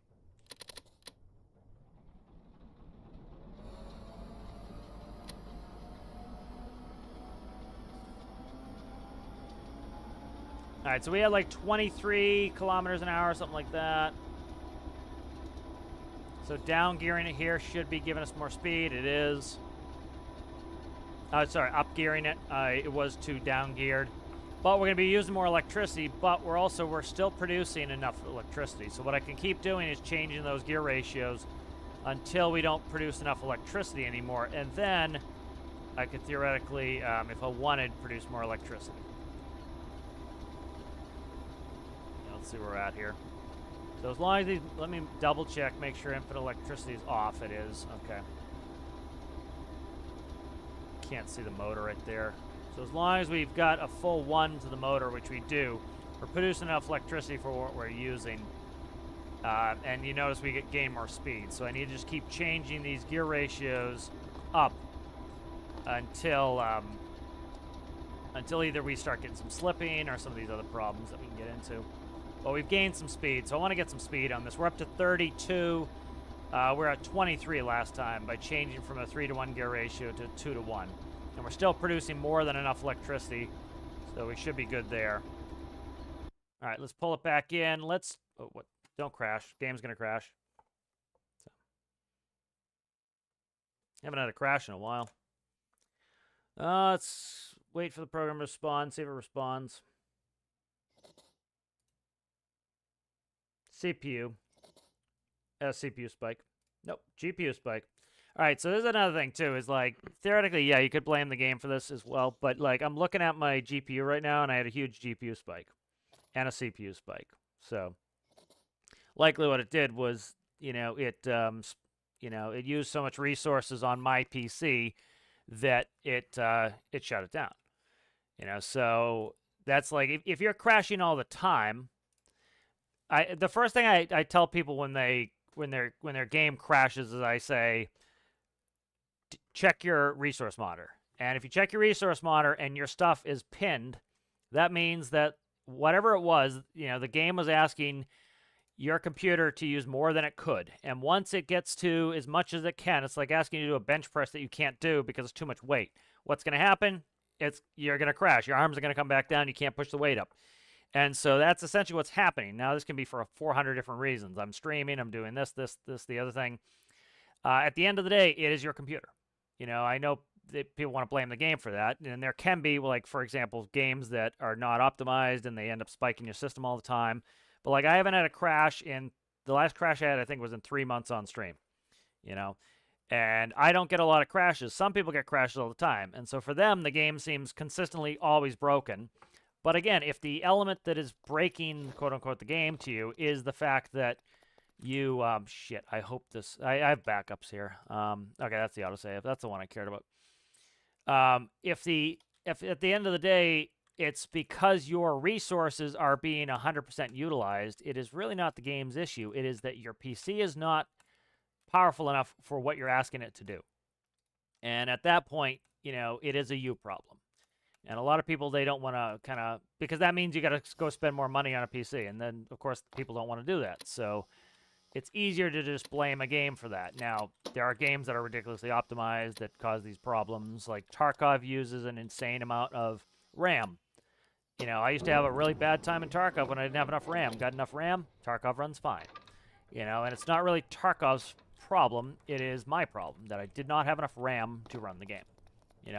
And then the first thing I did when I crashed, checked the resource monitor. Did my resources spike? Yes. And then likely what that means is that, that my PC got to the point where it said, yep, you're at 100% CPU and GPU utilization. We're gonna shut the program down to make sure that we don't fry your computer. And that's why it does that thing. It's to try to prevent your computer from getting fried. It's a safety mechanism. I had a bunch of games crashing months, probably a year ago at this point. And I was like, I couldn't figure it out. I'm like, it's a bunch of games. So right there, right off the bat, I'm like, okay, if it's a bunch of games, it's likely something on my end that's causing the problem. And guess what? My water cooler was broken for my CPU. So the CPU was overheating. So it was not any of those games' fault. It was my fault that my CPU cooler broke. And I've got a new CPU cooler, and amazingly, nothing crashed it after that. If you're watching Alistair drive the train yesterday, it was tough to do this small, slow movement. Now we can do it. Again, that's one of the reasons I want to change this is now we can slowly move it, more precisely move it, and that's a lot more fun. It's and less tedious to operate the train that way. So we should be able to do slowly come out of here. I guess let's get up. We gotta rev up a little bit there on the motor, on the engine rather. Like, see, we can slowly move it, pull the throttle off. So we can move precisely here because, like, we needed to move the cars like 2 feet forward,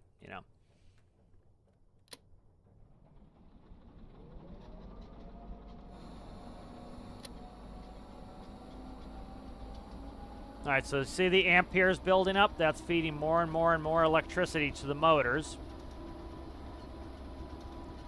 Right.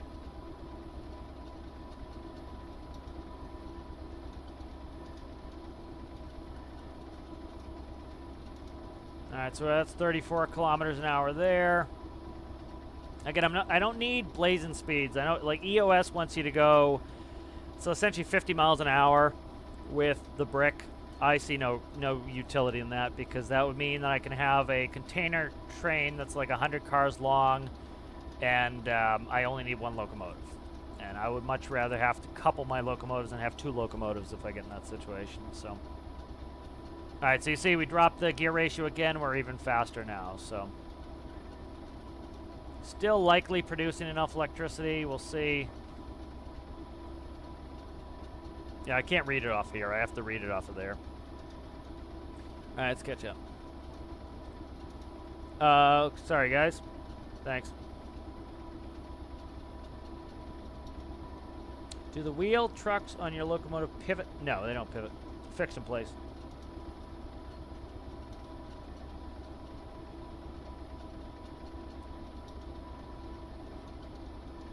Yeah, you know, generally, if you're crashing all the time, it is something on your end. Like, I was crashing all the time when my water cooler died because the CPU was hitting max temp.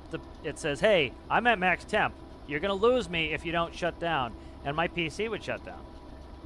You know, pretty simple, right? It makes sense, right? If your GPU is at 100% utilization, it's probably getting close to getting fried. And so your PC says, screw it. This is, you know, we're at 100%, shut it down. And so a lot of it is the PC just preemptively shutting shit down so that you don't cook your equipment, you know. And, you know, I think people would much rather not have to go out and buy a new GPU because it kept running your game and your GPU fried, right? So it's much better to just shut the system down. And that's essentially what a crash is. The other thing too is sometimes it can't read the information it needs to, and because it doesn't have that puzzle piece, it says, oh shit, I don't know what to do next, shut down. And so a bunch of add-ons could cause that, right? You have an add-on some third-party dude in the community made. Well, if they screwed up a line of text or line of code, eventually it gets that line of code, it doesn't know what to do, it says, I don't know what to do next, and it crashes. You know, and so, you see, the problem when you get people like, I crash all the time, Stormworks, re, but then you get a lot of people who don't. Like, you know, none of us crashed yesterday. I haven't crashed in months. Citrus just said he hasn't crashed in months. Last time I crashed, I had Tarkov open, I was streaming, and I had Stormworks open. So, and I looked at my resource monitor, and I capped out my CPU. And as soon as my CPU capped, boom, crashed one of the games. You know, it had nothing to do with any of the games. It was something I did. And the thing about that is by actually knowing what's causing your problems, you can fix them. And so what I could do is I could go get the best CPU on Earth. Or I could say, you know what, I won't run 2 games and do this, or I'll accept that if I run 2 games, every once in a while, they're going to crash. You know? Yeah, I just see the messages about the display cap. No, I got it.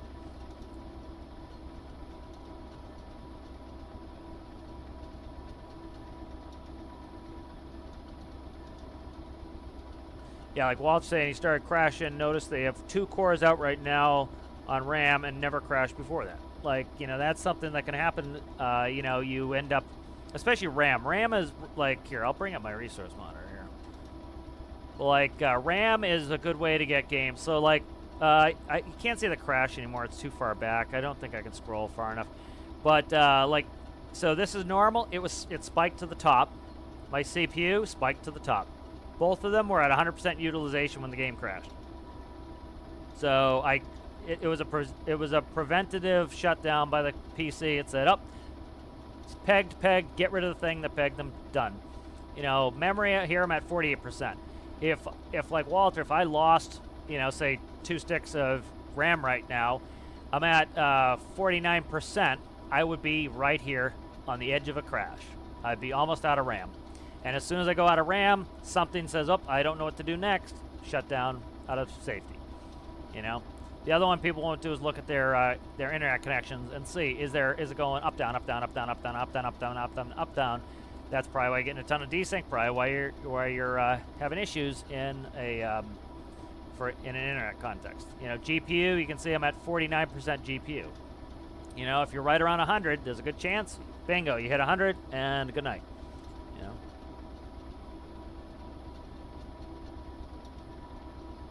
Yep. You know, so much of these problems are computer. I'm not showing you my resource monitor, but it's yeah, nothing's capped. It's all like, you know, you can see 35%, 40%. Again, you know, if you had a CPU that was 50% the capability of this, you'd be right here at 100 the whole time, and all it would take is a little something. Bingo, kick you over the top, and you're done.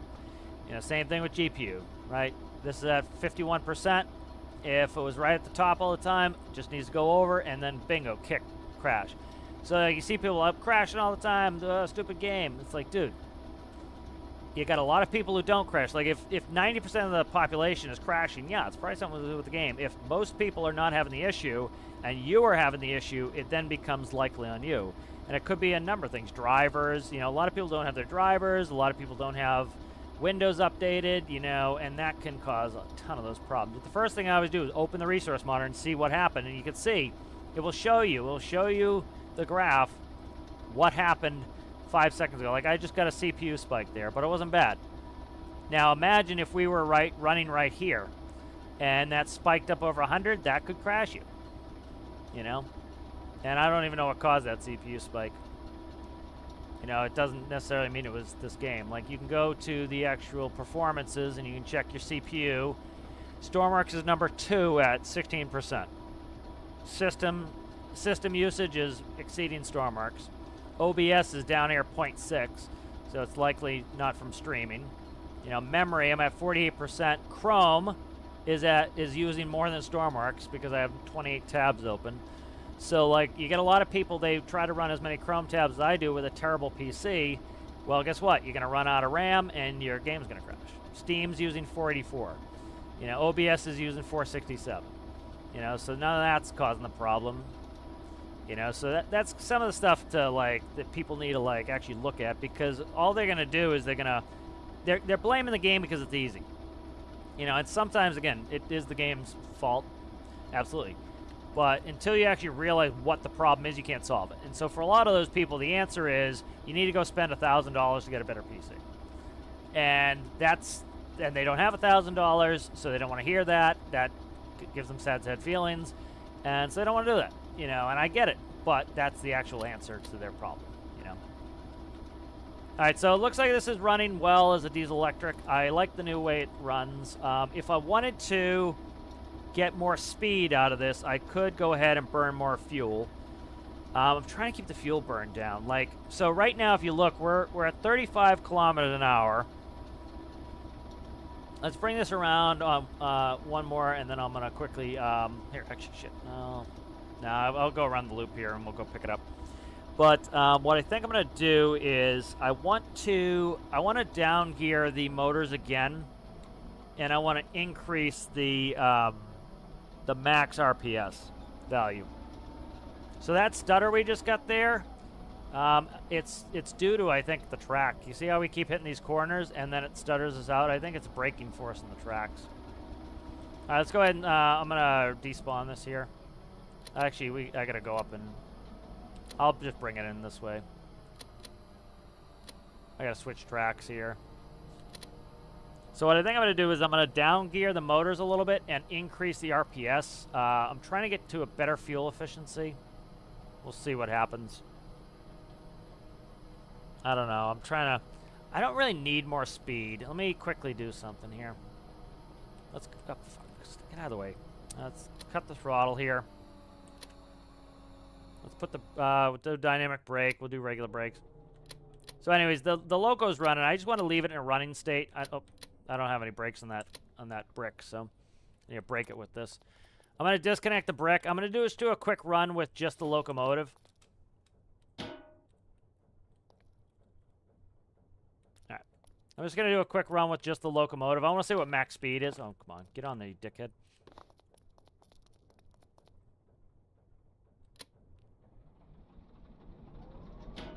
Ah, fucking grabbed.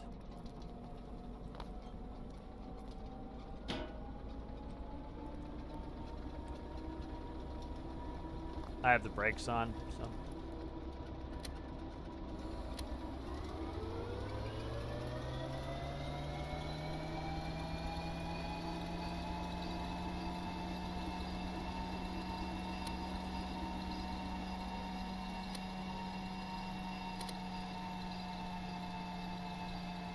So we're up like 120, something like that, 150 maybe. Just trying to, for a second here, test the max speed on this sucker. 125. That's 60 miles an hour, I believe. Let me do Kate. ABH2. ABH. 74. That's 74 right there. So what I'll probably do is like, this is, oh shit. There we go.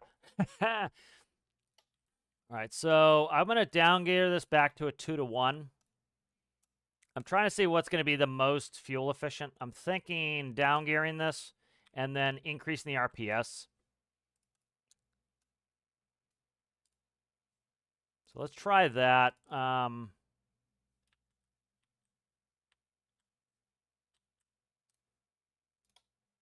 This is a pretty fuel-hungry loco, but I kind of like that because we still make plenty of profit. It's not like we're losing profit. So let's go here to this max, and let's make that 20. I'll do one more tow test, and then we'll probably call it on the loco. But this is a good that worked pretty well switching it over back to diesel electric. You know, the whole time we've been working with the train lately, I've been trying to think of ways to try to get this back and function the way I want, and I think we're there. So. I got the dead zone out. I think I'm gonna do the same dead zone trick on the on some of my boats. They're a little bit harder to do. I gotta figure out how I want to do that. Because I'm using the throttle to go both forward and backwards, and that causes problems to do it that way.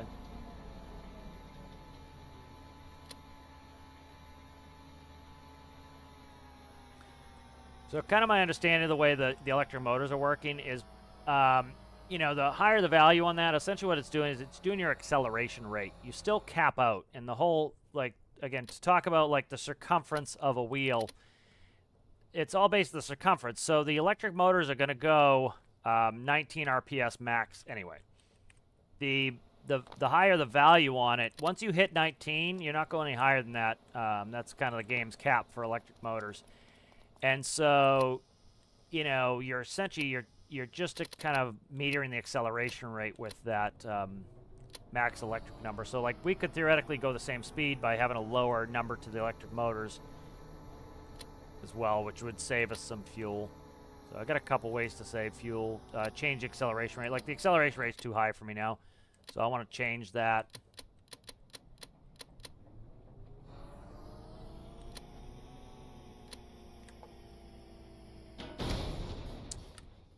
Did you guys not watch me shut off fucking vehicle damage? Or did I not get to it? God damn it. Maybe I didn't get to it. Alright, so now notice our speed. So we're up to 64 kilometers an hour. I dropped the gear ratio. So we should be using less electricity, but I've also increased us a little bit on the max max RPS value. Oh, shit, that's going the wrong way. So we're at 71 kilometers an hour with the brick. So I'm happy. Oh, we don't have the fucking brick. God damn it. It's fucking up my test, and it's really pissing me off. I heard it connect, then it damaged. It did make the connect noise. No wonder we're having issues. God damn it, man. It's fucking up my tests here. I gotta get rid of the brick to get a new one. That really annoys me. I'm getting stressed out doing tests the other day because it's like, you know, you spend all this time trying to do the test and then something gets fucked up and it just makes it so the test has to be redone, and it's so obnoxious. Let me save this brick real quick.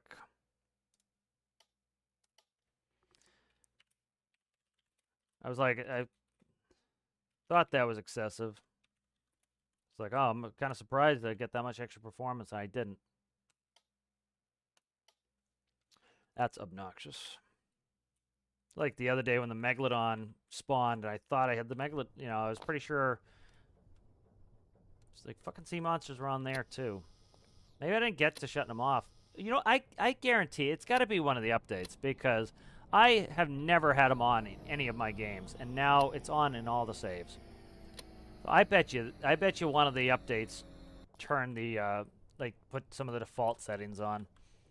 Because I have never turned those sea monsters on. I always make sure they're all off, and it was on a different save that we had the problem the other day. So, friggin' stupid sea monsters. I'm telling you. All right, ranting's done. Let's get back into it. Trying to test this. I want to see. So the motor might be too encumbered to go over 8 something anyway. So increasing that number to 20 might not do anything because the motor's already maxed out. So yeah, my acceleration rate's going to be higher because essentially I decreased the gear ratio on the electric motors. So it's allowing me to get to a higher RPS value. So what I want to do is go back and instead of, like, when this throttles all the way over, it tells my electric motors I want a value of 1. And what I'll do is decrease that so it goes down to, say, a 0.5. Yeah.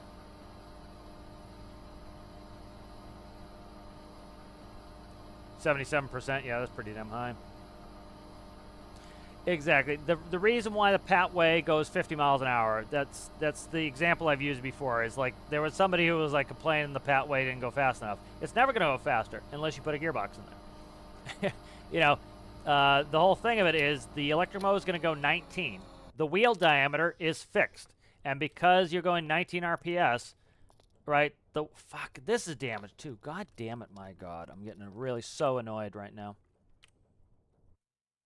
Just want to run this fucking test and not have problems. The other thing that's kind of a nuisance is this test is somewhat irrelevant because, like, I'm not pulling the brick. I don't care about the brick. I'm pulling regular train cars, which will have be much, much, much lighter. It's why I think the brick is kind of almost like a silly thing, is it's like, you know, I'm not building a train to pull realistic heavy train cars that you'd pull in real life. I'm trying to pull in-game cars, and I want realistic performance of what you would get in a real locomotive pulling, say, 10 cars. I don't want to have, you know, it be able to pull 4,000 cars because they're very light. So that's kind of my thought process with that too. Is I'm trying to build it so that it pulls the cars that I'm going to use, the speeds that I want to use, essentially. That's not what I wanted.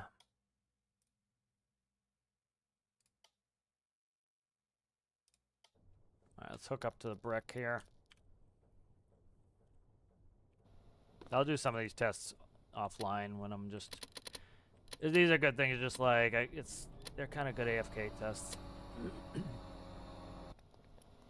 There's a lot of spawning and getting this thing fired up, and then to just, like, to run it for 2 seconds.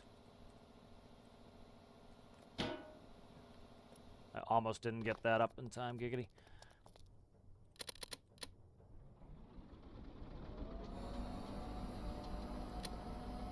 All right, so we gotta watch this. You see it's starting to spool up the generator. We're gonna go higher, a little bit higher. We're probably capped out. So we'll see what speed we get to on this.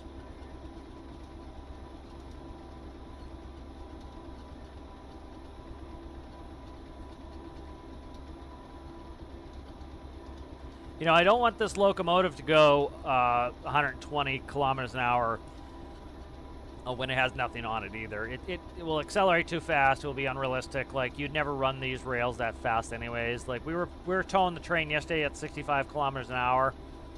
You know, so that's about good, you know. Because the other thing too is I don't want, like, we don't have realistic distances in game. This is a short distance to go from where we were at the aluminum plant down to here and then there. That's a pretty damn short distance in game. And so if we're going a realistic, say, 50 miles an hour, well, we'll be here in 15 seconds. You know, that's an exaggeration, but we'll be there in 15 seconds.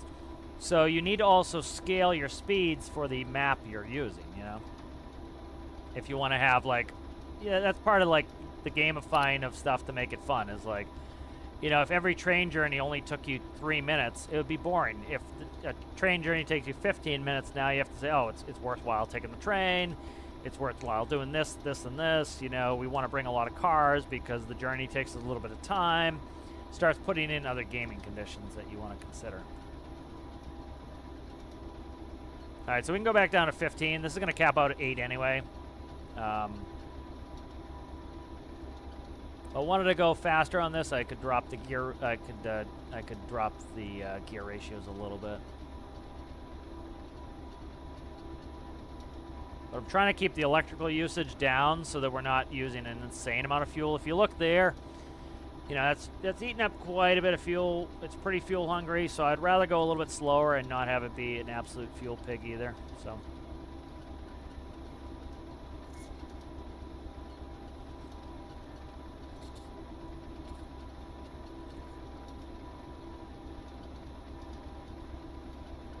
All right, what I think I'm going to do is I'll do this off screen where I'm going to put essentially a transmission on this. And what it will do is it will step through all the gear ratios to the electric motors. And what that will do is that will let me set the speed and the electrical efficiency that I want. And I can just keep the train running the whole time and work through the gear ratios, because spawning it and despawning it all the time takes forever. And so I don't want to do that. I want to get off this locomotive, but like, I'm content with this right now. Like, let's stop real fast and we'll see how fast this goes with out the brick. Now, again, it's the motors can go a maximum of 19. The wheels are a fixed diameter. You can tell what the ultimate fastest speed is going to be, and the electric motor input is essentially how fast you want to accelerate. God damn it, it just reconnected. Is that a break?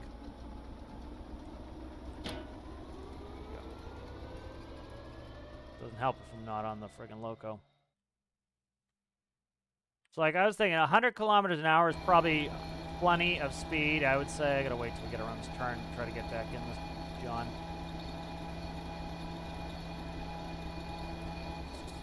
Turtle dead there. Oh, Jesus, sent him to the moon. I need to read this before I get around the fucking turn. God damn it. All right, yeah, we're getting off this loco. I'm sick of this shit. It's getting annoying now. I can't do my tests here. It's starting to get frustrating. But let's get off this. So this is pretty well. This is good. I like the new diesel electric. It's much better now. I think it has good acceleration rates and everything else. And I just need to finish doing the tuning in, which is just being obnoxious. But yeah, what I mean by like transmission is like right here we have the gear ratios off of these electric motors. And so all I'm going to do is put it so that I can switch it from, say, a 3-to-1 to a 1-to-1. And that way I can find which combination I like best without having to respawn this every 2 seconds. Because the respawning is what sucks, is it takes me 3-4 minutes every test. And then if I screw something up, it becomes frustrating because, you know, it takes me another 3 minutes to go just get set up. So let's go to the list. I want to keep knocking stuff off. So the mobile crane is working well. That's good. We got that done. Let's see. Signal identifier is just not going to work the way I want it to, so there's no point. The DE6 horn, I need to add. We'll add that. DT45 more funnels I can't do, so we're going to get rid of that. DE is back to diesel electric. That's done. Master breaker was not shutting off the lights. I need to do something with that anyway. All right, let's go and let's see how we want to do this. So I want to take the...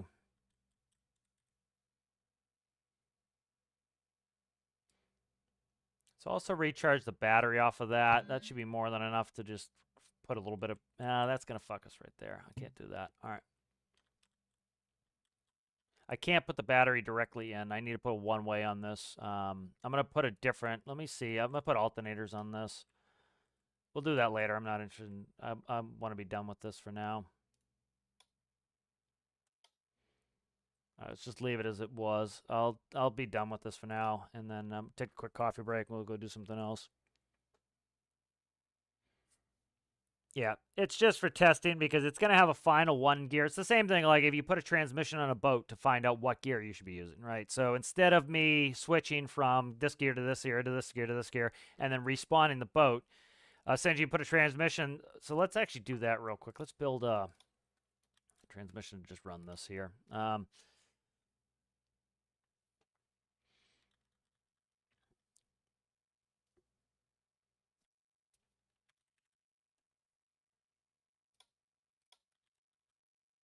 That's great. I'm not interested in working on anything for this anymore. I want to take a break on this. I'm gonna go do a coffee break, and then yeah, I need a break from this. Respawning that thing 5 times, having it blow up was just, that was the end of it for me. It was just like, I thought I'd shut it off and I didn't, so it was just getting really frustrating. So I'm gonna take a little break, get a coffee. I got a splitting headache too, so I'll take a pill for that, and then we'll be good to keep going here. So let me see why I can't find the right folder of where I'm supposed to be here. There it is. Okay. All right, I'll be right back.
All right, I've returned. Let's catch up on chat here.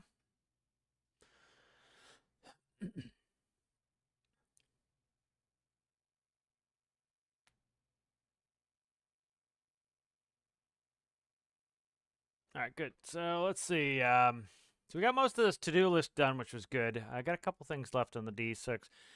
I need a break from that. It's working. It's working well. I'm glad. I'm happy with how it turned out. It's just it's getting to that point where it's like me sitting around for 4 hours doing spawn it, run it, spawn it, despawn it, run it, spawn it, despawn it, and that when that friggin' thing blew up, it's kind of annoying. All right, let's get this back. Let's see if there's anything else to pick up on that I need to work on. Let's look at some builds. Try to get some of this stuff cleaned up. So the crane is working well. We're going to need that many times. This industrial frontier funnel's working fine. Let's make sure I update this from yesterday. I actually saved the update. I did. Okay, that's plugged in. That's saved. All right, good. That's what I needed to do. All right, that's good. Work on the beam trawler some other time. We'll do that on the workshop series. Let me see what I want to work on here.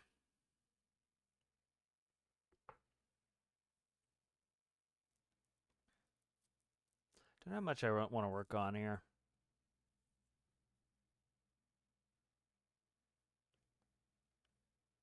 Shall see what shall see.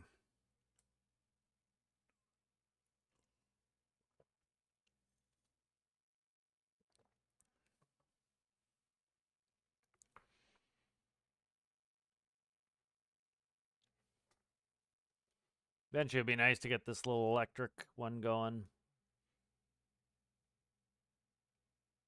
Yeah, I'll work on that T-Test at some point, trying to get that kind of where it needs to go. I think what I'll probably do is, let's see, let's go ahead and we'll finish up here. So got some tinkering done, got a bunch of stuff done. Yeah, so I think we'll end it there. We had a long stream yesterday, so I think we'll do there. But the multiplayer stream was fun yesterday. Everything worked out pretty well. Pretty much fixed everything that needed to be fixed from yesterday. And there wasn't that much. It was just mostly this and that. Added some more spouts on the mother bin, so hopefully that will go a little bit faster. Trailers are still going to go one unit at a time, so I have to fix that at some point. But yeah, I think we'll finish it up there. So congratulations to Alistair. Alistair was voted community favorite for the build challenge Kilo. He's been added to the credits. So if you guys enjoyed the video, why don't you go ahead and like that for me? I appreciate that. And I will see you guys in the next one.